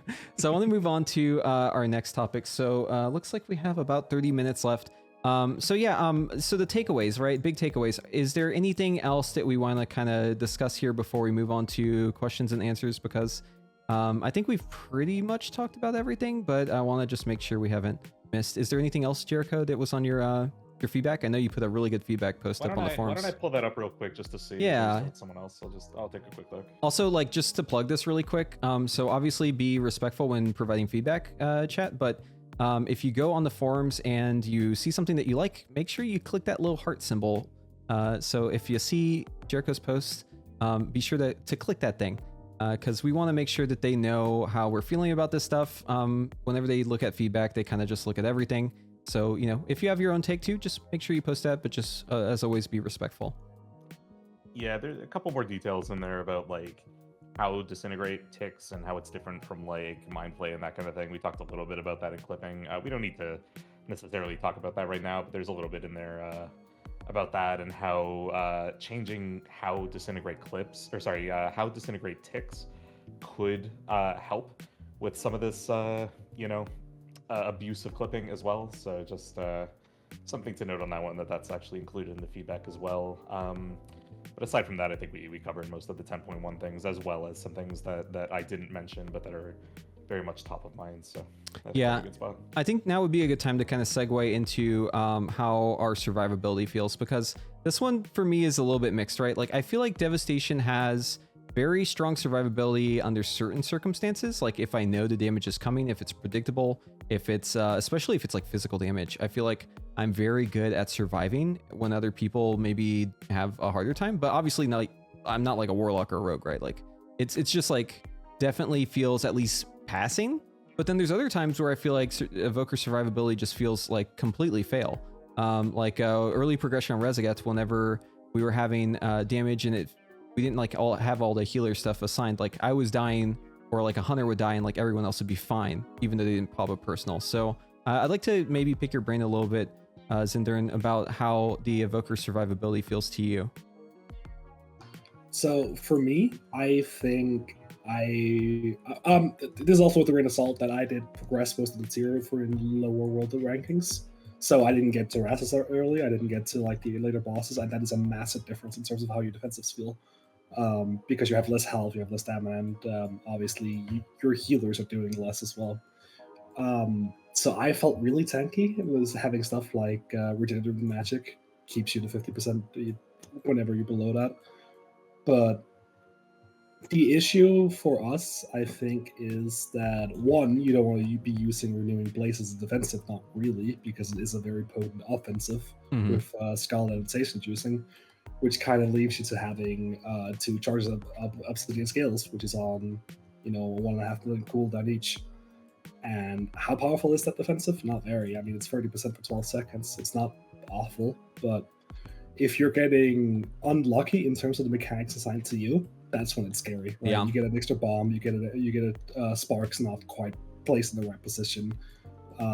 You're getting fulminating charge in the second phase. I want to ask y'all. Sorry to interrupt, but are y'all noticing that we're getting like fulminating charge twice in a row sometimes? I've noticed this like every raid night for the past 3 weeks.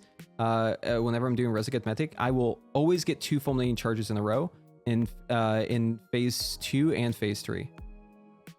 I don't know if it's a Evoker thing or if I'm just, it's a GUI thing. I don't know what it is, but have y'all experienced that too? I haven't been getting it, but I'm playing press, so maybe it's just the privilege. Gotcha. Anyways, sorry. Yeah. But it's one of those things where if you're playing correctly, you're playing to your strengths, then you have your obsidian scales.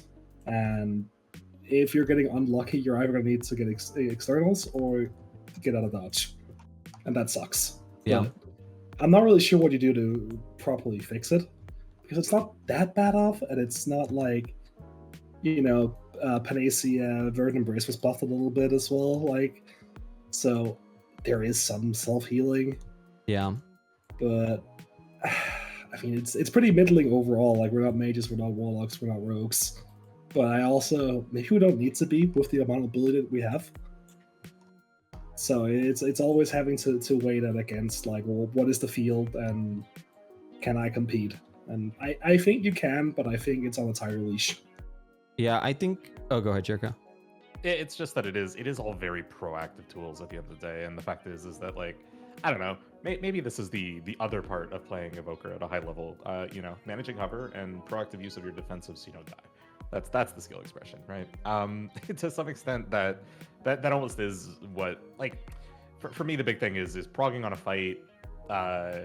Before I sort of know the damage patterns, before I know, like, which spots are sort of most dangerous, and then ultimately, like, I'm just falling over until I realize, okay, this is where I need to put my obsidian scales, this is where I need to put my renewing blaze, I need a health stone here or I'm gonna die. And, like, I might, like, my history is with perhaps one of the classes that had the least to worry about this with Shadow, but it's night and day, right? That, like, Shadow, I never had to worry about things like that. Like, frankly, the self-healing was plenty, and God forbid, I might just push a powered shield or something while moving and I'd be fine. Like, it was never, I have to make sure that I commit, like, small personal cooldowns to every single damage instance, or I'm scared for my life, right? And that's a big departure for me. The fact that there is that kind of difference between two casters, I think, is kind of crazy, at least for me personally. What about you, Saeldur? My concern with the survivability of Devastation is less the general survivability, but more the burst survivability. You have to use stuff like Rescue with Twin Guardian to survive burst damage events currently, and that means you're giving up utility to survive. Like, the fact that you can no longer rescue somebody to try and stay alive, it's really nice that it obviously shields them too. And I know you guys just mentioned Razagath. This was insane on Razagath. I personally haven't procced it because I'm not playing this here, but from everyone that I've talked to that has procced it, this is, like, insane, especially from the Disc Priest perspective, because they will die without Twin Guardian shield on them. Yeah, it's insane for going through the pushback, the wings. It's so nuts. But yeah, I mean, like, in Mythic Plus, it's like, think of, like, Herja shield, right? So, like, obviously that shield is every minute or so. So Renewing Blaze is, like, insane for it, right? Because the first 2 ticks, if you survive those first 2, you're pretty much, like, unkillable, right? Because Renewing Blaze is just, as long as you survive the beginning of it, then you're pretty much not able to die unless it's, like, one big hit. But I do think that there's something missing. Like, I get the sense of there being something, and maybe it's because I'm a mage main, right? Like, going to mage, I just feel like I'm a god, right? I've got a cheat death with fire. I've got an immunity with ice block. I can use mirror image, which is like a really long 20%, which isn't, it's not 30%, but it's like a 40-second 20%, right? Unless the mirror images get killed. Oh yeah, and there's also greater invisibility, right? Plus we have alter time, which is just like a strictly better renewing blaze in like 99% of situations that also changes where you're standing, right? So there's just like all of these crazy tools, and that's not even the worst of it, right? Like, obviously there's warlocks as well. Also you've got, your barrier. It may not be off the GCD, but you've got your barrier as mage as well. Shadow Priest has insane healing with VE and just like generally good survivability. I feel like it's almost, it's weird, right? Because like there's some range that just have it all, and then there's other classes that just don't really have it, right? And like Ret is another example of a class that kind of is in the bin right now, but like they're getting the most insane rework with like a 2-pointer now. It used to be a 1-point, but now a 2-pointer where so you get 10% more stamina, 10% avoidance, and armor, right? Like, Yeah, I still get that wild they're code for sure. yeah, it's still wild even though it's 2. And like we have a 2-pointer that just gives us 10% stam, right? And that's it. And we have to put 6. yeah, it's 6% now. Yeah, so it's 3% each point. And then we have another one that gives us like 4% magic reduction. That one's fine too, but I really wish that there was something in the Devastation Evoker tree that gave us just a little bit more innate defensiveness, because I feel like if we know the damage is happening, like we're pretty good at dealing with it, right? With our preemptive, obsidian scales, or like we're Zephyring as a personal, which is kind of funny, but it's very effective. Or like, Twin Guardians, but like it feels like we're missing a button, right? And I feel like this is almost like a running theme with Devastation. It feels like in Single Target as well, like there's just like a button that's missing that they just didn't end up making, right? So I would love to see something in the future that maybe gives us maybe some sort of passive leech built into the spec. I feel like as like a quote unquote melee, right? We should have maybe something like that. That feels like a very fair thing to have that wouldn't really disrupt too much and would help us actually make our HP go up. Or just like, another defensive button in general, but it feels a little empty right now for me. I wish that there was something else. Well, I also think even as like a healing DPS hybrid class, right? That's like, especially in terms of flavor, that, they're to some extent, and I mean, this is where it makes me sad. I'll occasionally throw like a burnout proc on myself if I'm feeling scared. Like that's not something uncommon, right? And like, I guess that's something that a hybrid class would do, right? Like throw a heal on themselves, but that's not like really what I have in mind in terms of, I'm a class that specializes in damage, but also has some like back pocket healing. It's not when I spend globals to heal myself by pushing like Emerald Blossom or Verdant Embrace or a self-targeted Living Flame, at the expense of damage, right? That's always the big thing. It's like, sure, there's Scarlet Adaptation, but like really it's a loss. Really, you're like taking time to spend, on a kind of crappy heal when you should just be doing damage. Meanwhile, there are other specs that have this sort of passive defensiveness, passive leech, passive recovery while doing their damage. That like that seems flavorful to me with sort of a healing DPS specs. So I mean, I echo. It wouldn't hurt to me to see something like that. At the start of the tier, I actually figured the like Diurna, the Broodkeeper ring would be like a pretty necessary item on it's Evoker. like the best defensive you can get as Evoker, right? And it's a I fucking don't item. have that thing. It's very rare. Like I don't know about you guys, but it's my top healing. Every time I die to 1k overkill, I'm like, oh man, if I had that ring. Oh, it's nuts. Yeah, it's like the best defensive increase ever, and it tops your heals unless you're doing like a Ruby life pools and you're renewing blazing really well, then that'll top. But it's insane. We should mention though, who has the ring? No, go for it. I was gonna say Engulfing Blaze is nerfed though, right? So you're getting less healing now in the patch with it. That's true.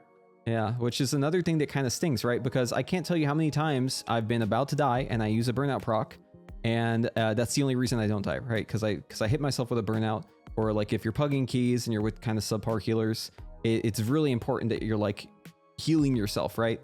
And Evoker healing felt pretty good initially, but then they did the 40% health increase, 40% damage increase in beta, like that pass, and they just never really fixed it, right? Like Devastation was hit by that kind of almost like in a drive-by, but it was like the bullet wasn't even meant for us. It was for preservation, right? But like we just suffer from it still, and like they're starting to like roll back some of that in the patch. They've got the buff to Verdant Embrace, like you mentioned, right? Like where we're getting back some of that healing, but we're not even there still, right? Like it's still lower than passing in my opinion when it comes to being able to just top yourself with your own heals. Yeah, I think a class design that ended up nailing the opportunity cost as well as like what you get out of it is Enhancement Shaman, where you're spending your 5 Maelstrom to basically like enhance yourself every so often when straights are dire. I think that feels really good. There is a significant input into it. Something you could do with Devastation Evoker, which isn't quite that. We have Scarlet Adaptation, which increases our damage when we're doing healing. So why isn't there an option for the reverse? Like, put something in the Devastation tree when your effective damage deals, you get in a ticker, and the next Living Flame you do on yourself heals X amount extra. So you have a safety net, so to speak, that you can expend on yourself in really dire situations. It's because in terms of functionality, that wouldn't give us an extra button, and it wouldn't add any complexity. but it would give us the extra option in most raid encounters to actually keep ourselves alive or be in control of our own destiny. Yeah, it does feel a bit weird that like the melee enhancement shaman just has like so much of a more bomb heal that you can just hit. I made an enhancement shaman recently as an alt in it. It felt a little weird that I was like so good at healing. I feel like just in general that like melee does so much more healing than me. And I'm like, wait, I have a healing spec. Like what's going on here? And then you look and it's all like leech or something else, right?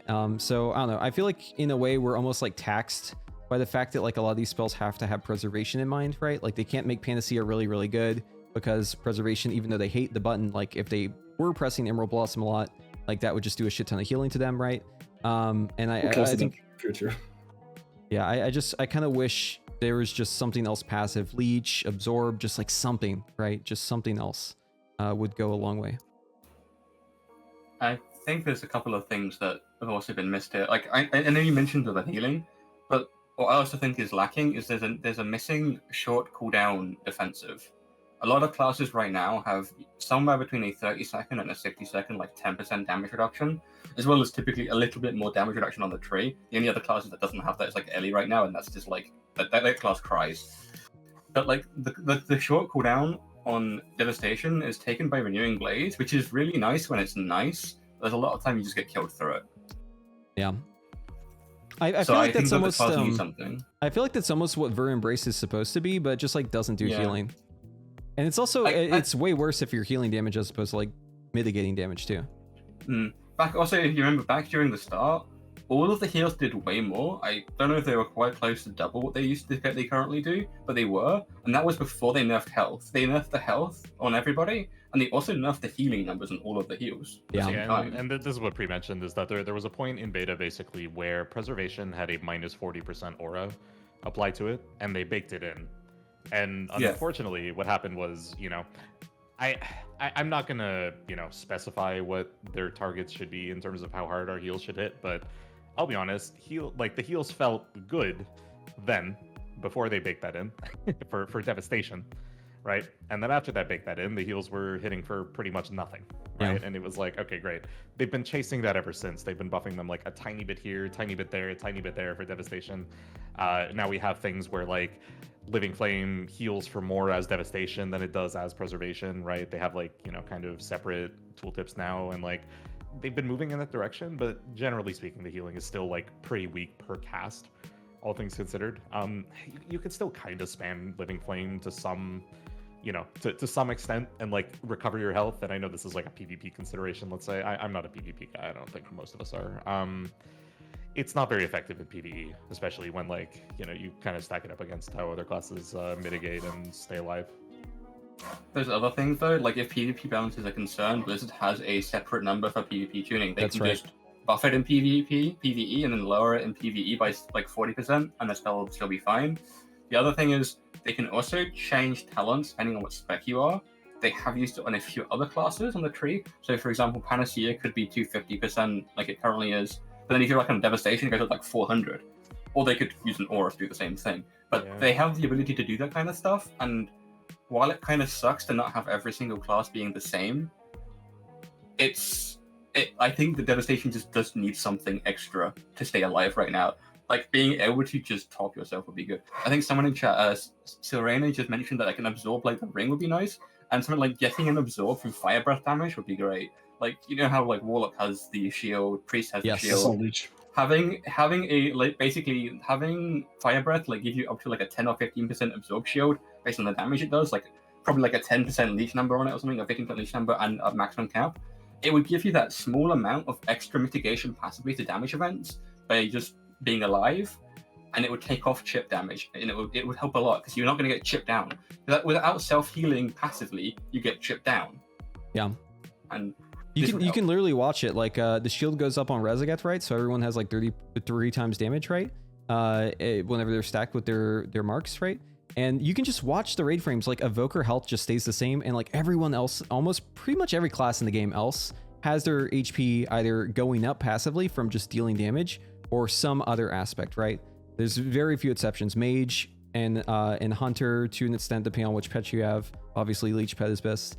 If you're not playing a pet, obviously that would affect you. And then, there's some others as well. But like for the most part, it seems like almost every class has just like leech built in. So whenever a damage amp is up or whenever there's AoE happening, you're sitting high and mighty, right? Dathia adds, you're great, you're topped. And then as Evoker, you're at like 50%, right? And the healer, in often cases like that, the healer is not really paying as much attention, right? Because everyone else is kind of good to go. So it also should be mentioned too that like this is a very, very good preservation tier that we're currently in. And preservation has the most busted short cooldown with time dilation, right? 1 minute cooldown that just basically has the most insane damage mitigation, giving you stagger on your damage. If preservation is nerfed in the future, or if the healer meta changes, a lot of the reason why Devastation works right now the way it does is because you have access to time dilation. You can get that external from a different class, right? If that's not the case in the future, I think we are kind of, we're on the edge, right? Like we're right on the edge where it could be a case where you just can't bring Devastation because it just can't live, right? And you don't have these additional safety nets for it. So I would really love to see them add more to it. They have a lot of room to grow it. It's not like we're overpowered by any means, right? When it comes to defensives, there's classes that are just like well above us, right? Like in a different world, they're just playing a different game, right? Like Fire Mage playing a different game, Warlock playing a different game. So there's a lot of room for them to buff us. I wish they would be less apprehensive about giving Devastation these defensives. Yep. No, I wholly agree. Like, I don't like feeling like I'm just dying in a raid. Your just health is passively just going down, whereas some classes can maintain or even go up, depending on what's happening. I just feel so scared all the time. Like, yeah, I don't like it. Yeah, I hate like using burnouts on myself too, because I do that so often, right? Because I'm like, I just don't want to die, right? And like, it costs you damage too, right? It makes you do less damage, so it just feels really, really bad. So before we move on to the next conversation, hold on, I'll let you finish that thought, Zindurn, but I just want to ask the chat. So let's go ahead and get some questions for like a Q&A. So if you have any questions, go ahead and put them in the chat now. This is the time to do that. All right, go ahead and say what you're saying.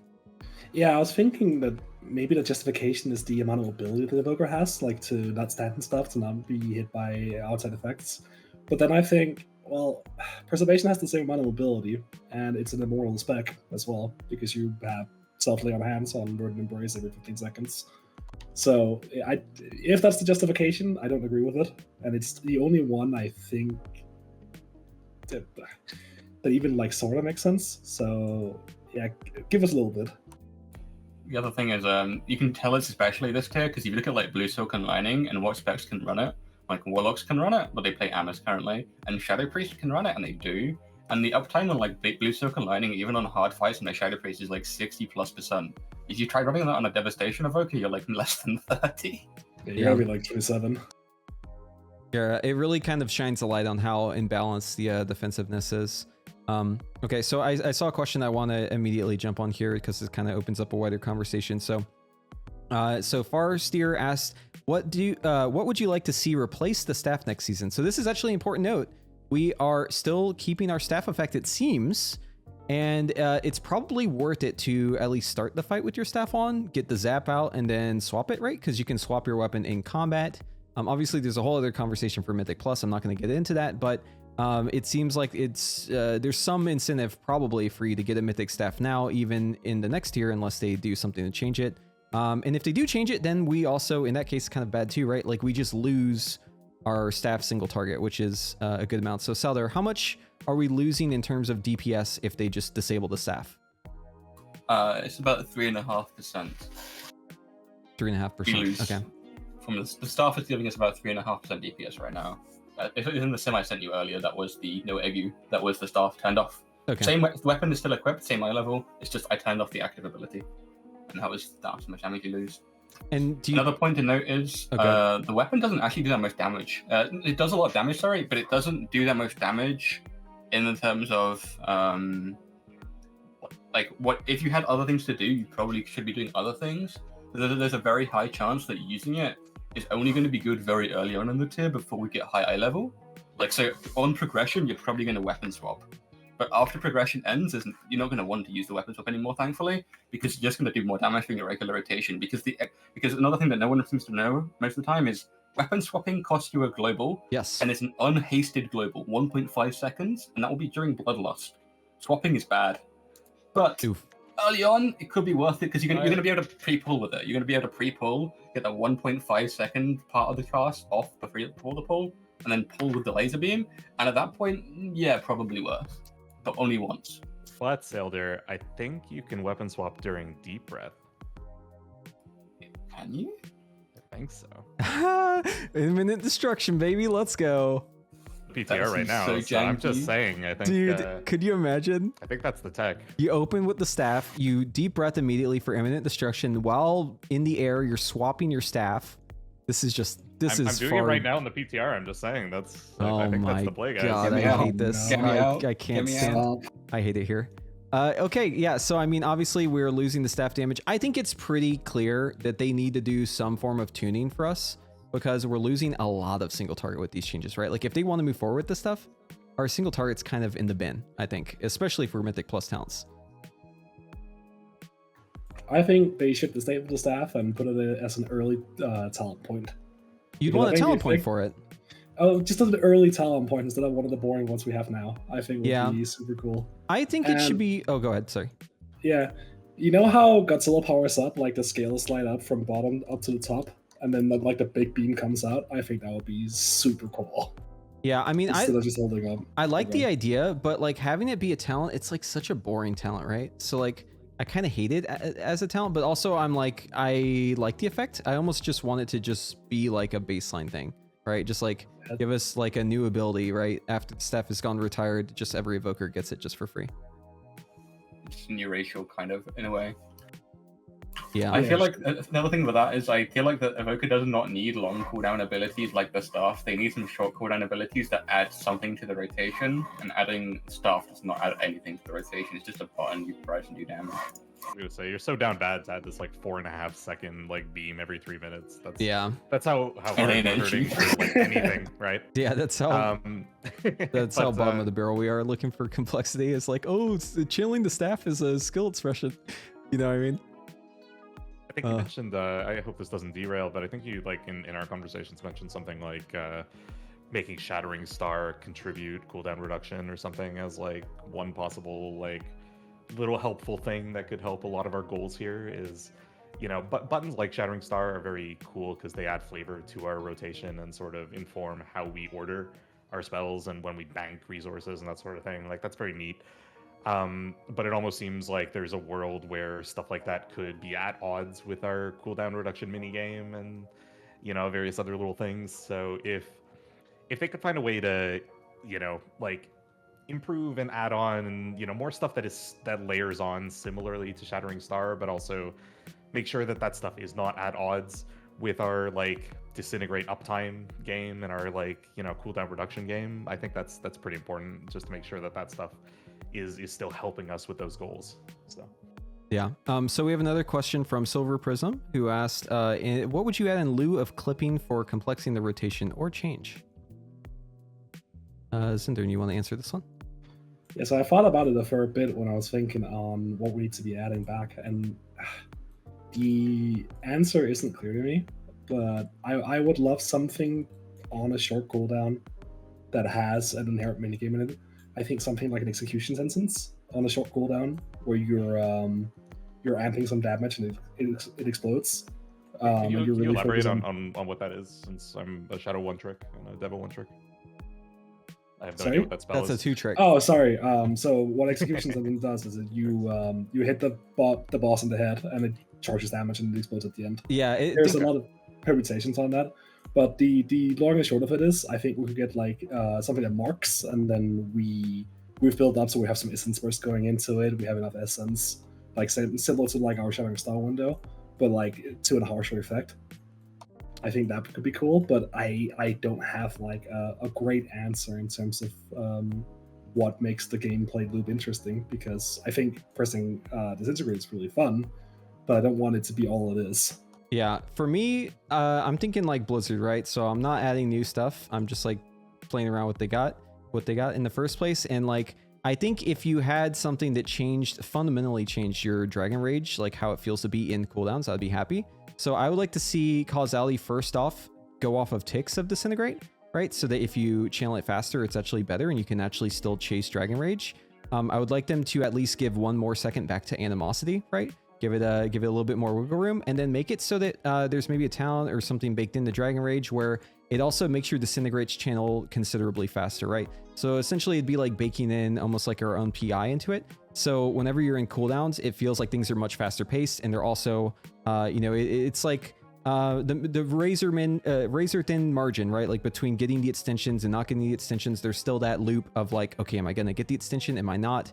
Maybe you're not clipping, but maybe disintegrates like, it's shorter. It's like, where the third tick would be, or something to that effect. I want it to change how disintegrate feels, because I feel like in cooldowns, disintegrate just takes way too damn long.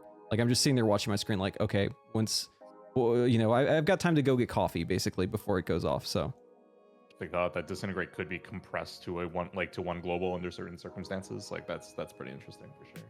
Yeah, I mean, right now it's a little over 1.5 kind of thing. So. And I would sell for like an extra button, but I feel like Blizzard isn't gonna do that. I feel like they're just gonna go like whatever the path of least resistance is. So, just a thought. I have a thought of like primarily like maybe a tier set design that would be kind of neat rather than a class like tree design, but a thing that wants you to weave red and blue spells so that you use both. Like maybe like the two pieces, like pressing a red spell will buff the next blue spell by, I don't know, 5 or 10%, and it just stacks up like 2 times. That's just like a 2 piece. Then the 4 piece is like pressing disintegrate will buff your next pyre by large number. Pressing pyre will buff the next disintegrate by large number. So you want to use both, even on single target. Oh, that's cool. Because that would add a lot of spells to your rotation without actually adding new spells to the class. Yeah. Also, it would make you use like Fit Flames on single target, which would be interesting. I definitely think there's room to iterate on the like red and blue stuff for sure. There was a lot of speculation sort of very early in beta and before we saw a lot of this stuff that like they would play into that, and I don't think they really ended up doing that very much. Again, we have Iridescence, it's not very good. And frankly, I don't want to harsh anyone's mellow, but Iridescence really doesn't affect how you play. Like you take that thing and you still play the exact same. You just on single target, you're buffing your Living Flames. You're not casting Pyre. You're just now I have Living Flame, right? So it's not, it doesn't really inform much. But if you're gonna have this kit, where there aren't very many buttons, the skill expression can definitely just come from like what order I sequence them in, and like having different modifiers so that the buttons do different things under different circumstances. I think that's got to be one of the easiest ways to sort of add complexity to the class for sure.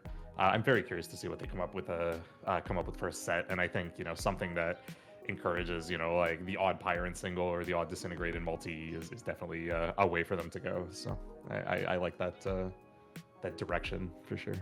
It's very thematic, right? So I do like that. I like if you ever play Final Fantasy 14 Black Mage, right? Like think about how they mix their elements back and forth. Obviously that rotation is a lot more complex, but like just if you take like the first patch of that game and you look at Black Mage, the back and forth rotation of the spells feels really good. Obviously they had like mana to work around as like their resource, but I just think it's interesting to be able to mix those elements, and I'm surprised it didn't end up being like the case for Devastation. It definitely seemed like they were going that direction, at least initially, whenever they're talking about merging red and blue. But we are where we are now. So I want to go on to the next question. So Rainer asked, I've read a few people suggest our mastery bottom out at like 25%, for example. What do you guys think? So I'll go ahead and take this one actually. So I think it is a good idea to have mastery be a little bit different. So I'll give my explanation on why. So first off, if we were to just make it bottom out at 25%, you're making it way better, and it's already our best stat by a lot. So perhaps you'd have to lower the top end as well, right? To make it not just completely astronomically better than everything else.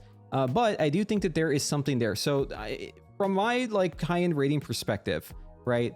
Devastation Evoker suffers greatly due to Giant Killer, right? It is very undesirable. Like regardless of how you feel about the mastery, it is true that like you deal less damage and execute if you don't have good Dragon Rage uptime than like pretty much every other class, because your mastery is basically doing nothing for you, right? And it creates a situation where basically you're a liability, right? Because whenever you're forming like a comp, especially like at the cutting edge, and not necessarily everyone is doing this, right? But it's still important to consider. If you're making a comp for the cutting edge, you have to literally like mull over every single pro and con of every single pick in the raid. Like it's just, you're constantly focusing on like what you can swap, what you can improve. And Devastation has this huge just bad bad stench to it, because it's going to be worse than execute, which is uniformly always the most important part of the fight. I said fart, haha. It's always the most important part of the fight, and and you stop DPS very often in early phases. It's a very common occurrence for raid bosses that you stop DPS early on. So like the gains you have as Devastation are really only gains in terms of like dealing priority damage, right, to an ad, right? And now that we're having less Dragon Rage uptime, it's going to be even more pronounced that we are this liability in a raid because we don't have that execute damage. So I actually love this idea, and I wish they would do something to maybe change Mastery so it's just, you know, you get a flat damage increase, and then you also get the way Mastery is now, but they just kind of maybe tone it down a little bit. It's not even like we can really gear around execute or talent around execute. Mastery is just so much better, and the class is balanced around it.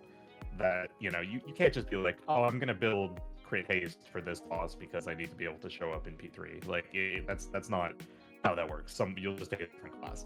So like for me, I put some of the onus on the class design, and then I put some of the onus on the fight designers. I'm like, stop designing fights where you have to stop damage in P1 and the P1 damage doesn't matter. Like, why would you build a class that does more damage in P1 and then make that damage useless? Like that just frustrates me. Why would you build a class that does that in AoE and not give them a threat drop? Anyways, also true. Please, please fix. But yeah, it's all just kind of that is a very explicit and common frustration with Giant Killer for sure. Is where you can't chalk it up just to the encounter designers. They've been building fights like this for the last 17 years. Execute will matter on final bosses. P1s will be irrelevant as long as there's an opportunity to stop damage for cooldowns to come back up. And unless there are, you know, substantial spots where ads come in, or a boss heals and then puts up a big shield, or, you know, it resets its health in the execute phase. Unless one of those gimmicks is present, Devastation suffers pretty heavily on progression in those fights, and it's disappointing because, like, you know, you might have actually seen Devastation on Razageth more, if not for the fact that both A, preservation is just very, very good this tier, and B, it's kind of a liability later in the fight when you need that damage the most. So yeah, I mean, in a way, it was like kind of counteracted this tier with like higher uptime on Dragon Rage during Lust if you're like playing well, and like you would Lust in the end of Razageth anyways, right? It kind of lines up that way if you're lusting the pull. So it almost, I think this problem actually is going to get like significantly worse for us in the coming tiers. That. The more mastery you stack, the steeper that line is, the steeper that curve is, where you're doing even more damage early and you're doing even less damage later, right? So that's really important to note as well, is just that, like, as you gain secondaries, this becomes more of a problem, and it's obviously even more of a problem now with lower Dragon Rage uptime. It's something that they're going to have to address, where a flat or a buff is not really enough to really like address the nuance here. It kind of, ideally, you know, a little more thought goes into it for sure. Yeah, I think the issue is, like, going into it is even if it caps out at 25%, you're still going to be a garbage execute class. You know, it's a band-aid, and it's not something that's altered. You're still the exact same liability. You just have a shiny sticker on your shoulder that says, hey, I can do a little bit more now. Now with 25% more execute damage. Yeah, and with the Dragon Rage going down to like 28% uptime, it is going to become more rough, and it's going to become more pronounced with secondaries going up. I just don't think there's a great solution out of it other than A, make Dragon Rage really, really high in Lust and in Execute, or B, redesign the Master from the ground up, which I don't think they're going to do. Yeah, I don't think they're going to do that either. It kind of sounds nice, but, you know, how far have you gotten if you add that capstone to it? You haven't really gotten anywhere. I think the easiest solution for them to change the least is to just add another spell that you can only deal below a certain percentage health, and make that spell like your highest priority spell, right? Like basically adding in like, well, Killshot's a bad example because for BM it's very low prio, but something to that effect, right? Just like an execute ability where it's you're not just like always doing more damage in execute, but at least in single target you can mitigate that, right? Because this issue is present mostly in Raid. In Mythic Plus, it's not hardly an issue, right? In fact, damage just tapers off in Mythic Plus more anyways, and like you want to prio damage on the higher health target. So in a way, like Devastation is actually like at an advantage here because you're dealing more damage to the prio target to even them out and reduce the amount of time you spend on the pull. But in Raid specifically, it needs something, and I think this is something where we should be sounding the alarm earlier on as opposed to later, because I really do think this is going to be like a huge problem for us in coming tiers, right? Like you said, we're at the lowest mastery level we're going to have for the entire expansion because it's only going to go up from here. And also we have more uptime now than we do in the future. And that's, these are both signs pointing us in the direction of like, this is, Devastation is just, you have to be able to justify bringing it, right? It isn't like a thing that you just bring. It's like, can we bring a Devastation, right? Like maybe it's got other benefits, but like, can we fit it in? Like, do we have enough execute damage elsewhere to justify the Devastation Evoker? You don't even need an Evoker right now, really. Like, Razageth, special example because of the movement requirements, but if Preservation wasn't so good and Razageth didn't, like, literally demand the movement, you wouldn't necessarily see Evoker in raid all the time, especially in, like, top-end guilds. It's just, and I don't really care to harp on, like, how valuable is Blessing of the Bronze, for example, like, fine, or or Time Spiral, like that stuff. Yeah, it's obviously helpful and very relevant on a fight, specifically like Razageth. But I don't really care to, like, that's not the thing I want to harp on. I think it is more like the damage pattern and the, ultimately just the sort of actual raid presence, like survivability and damage throughput and that sort of thing. That's more what I find relevant and worth discussing, I would say. Okay, so I want to do, we're kind of at the end of this thing. Thank you for the questions, by the way. This has been great. I want to just kind of get like a goal or like a scorecard from each of you on how you would rate Devastation in certain areas, just for fun. We're going to talk about it in the current patch, and we're going to talk about it in 10.1. So let me get Paint open here. All right, so when it comes to, we'll start with the question we already asked, which was like difficulty of the class. When it comes to the difficulty of Devastation Evoker, what do you rate it at out of 5, Zindurn? I rate it at a 2. At a 2 out of 5. Okay, I'm quickly making a graphic here. Okay, so we have a 2 out of 5. Okay, Jereico? Before and after, is that what you said? Or? Right now we're just doing, we'll do like currently on live. I'll go as far as to give it a 3. I'll be that generous. Saucy. Let's call it a 3. Okay, and Saeldur? It's like a 2 out of 5. Like, if that, 1.5, 2.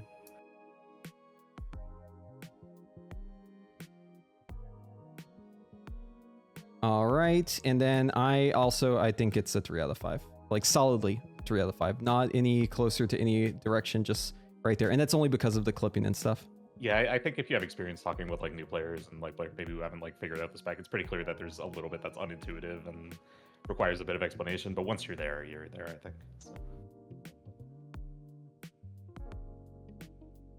Okay, and then what about in the patch? Zindurn first. 1.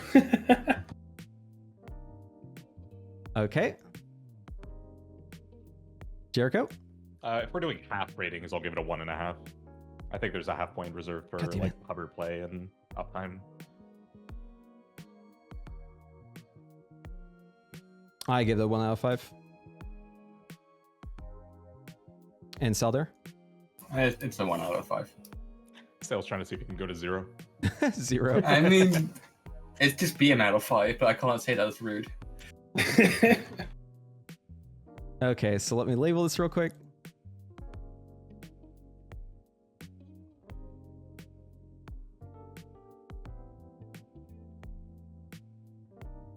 All right, next up. So there is our now and then on this.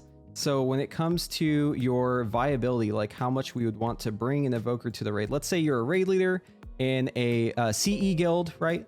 And you're looking at the raid bosses. It's not this tier, it's next tier, right? You're looking at whatever the new boss is. So we don't know if there's like a wing like Razageth has where, rescue and times for all super important. We're just gonna guess based off of like the current impressions.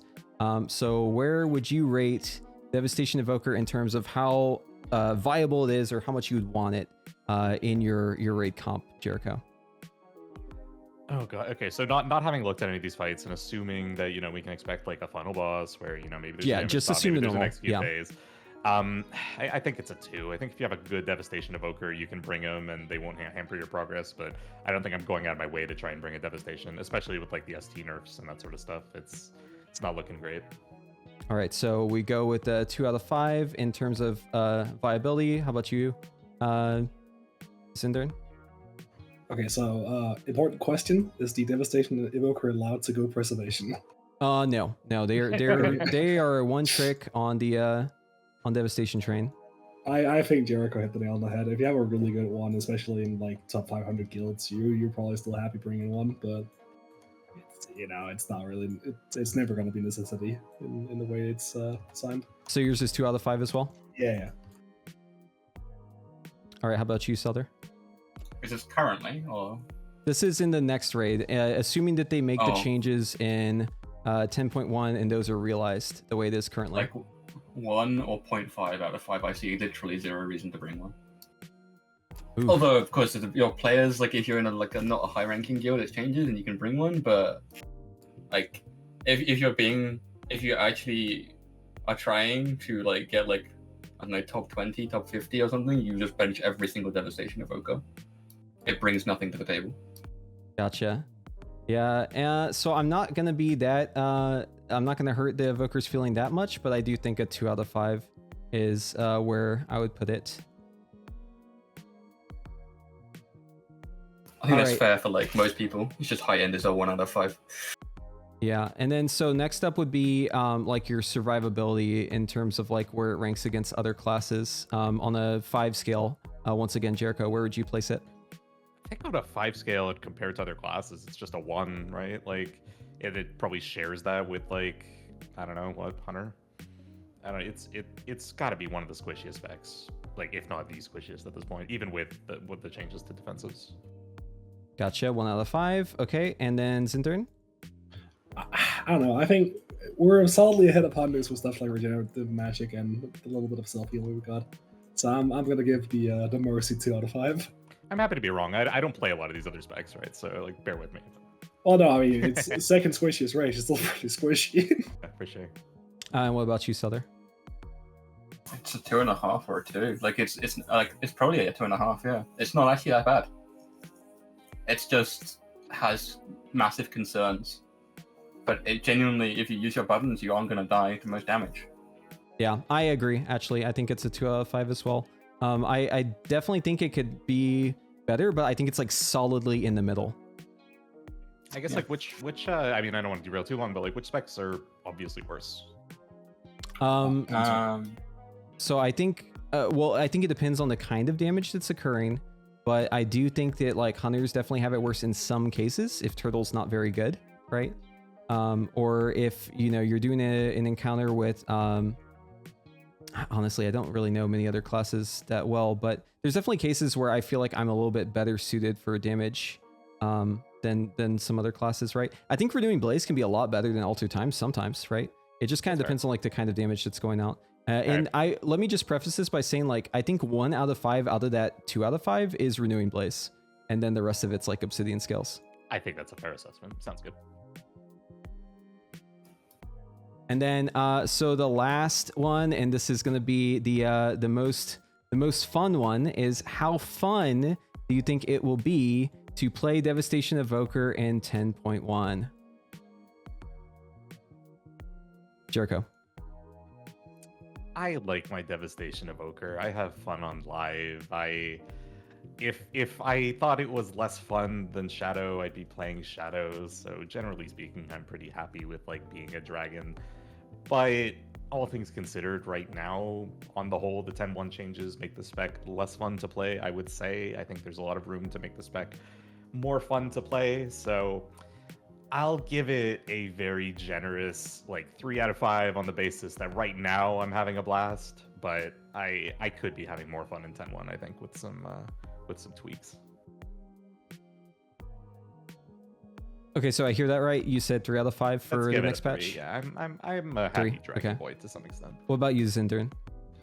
See, I really like what they're doing to AoE, and I think that's going to be a mega blast to play. So it's really about how much of that is what ends up being the gameplay loop in the new patch. But I think like the AoE is going to be like a 4 out of 5, and the single target is 2. So I'll echo Jereico's and go 3. Okay. Yeah, so I love being the dragon too. I think it's really fun. I actually like how stupid and silly they look. I know a lot of people have a lot of concerns about transmog. I wish there were more options there. I wish there were more ways for me to show my armor, but I also just like looking like a dumb little dragon, right? Obviously you can tell from my profile picture. I'm a big fan of that. So Yeah, I mean, so if they go live with 10.1 the way it is, I definitely agree. I think in single target is a solid 1 out of 5. Just like the least fun you can have it be. But running around in the world, being able to fly, you know, being able to do like fun stuff like rescue people, being able to do really poggers AoE that we'll have in the next patch. I think that to me is like more of a 4 out of 5. So I'm going to put it right in the middle, just 2 out of 5. Out of 5. What about you, Saeldur? Like 1.5, 1. Like, my problem is the single target rotation isn't fulfilling.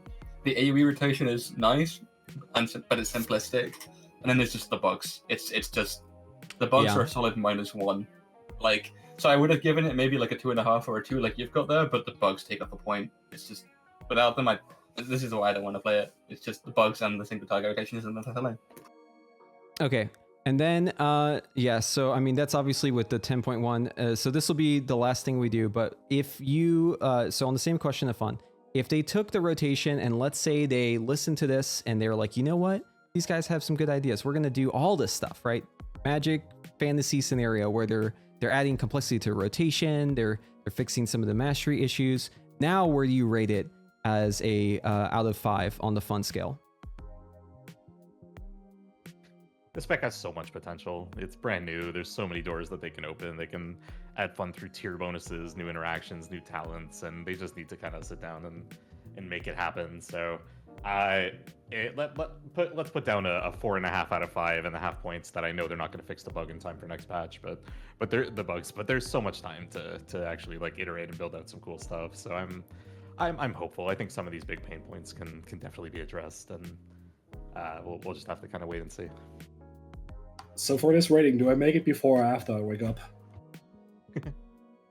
It's before you wake up. Oh, okay, so I'm still in caught in dreamland where this can't happen. Yeah, I'm happy going with 4 out of 5. If the magical world where they added extra complexity, added the buttons, fixed the bugs, it's a big You said ask. 4 out of 5? That's what you said? Yeah. Okay, Yeah. cool. And then Saeldur, what's your rating? 4 out of 5. Cool. Okay. And you know what? I'm just going to shoot for the stars. I think it's going to be a 5 out of 5, you know, because I just, you know, I just want it to be, yeah, I'm coping. But listen, this is the cope question, right? This is the best timeline. So in my idealized version of the class where everything is fixed and all the bugs are fixed, you know, I'm a pretty happy camper. I like Evoker a lot.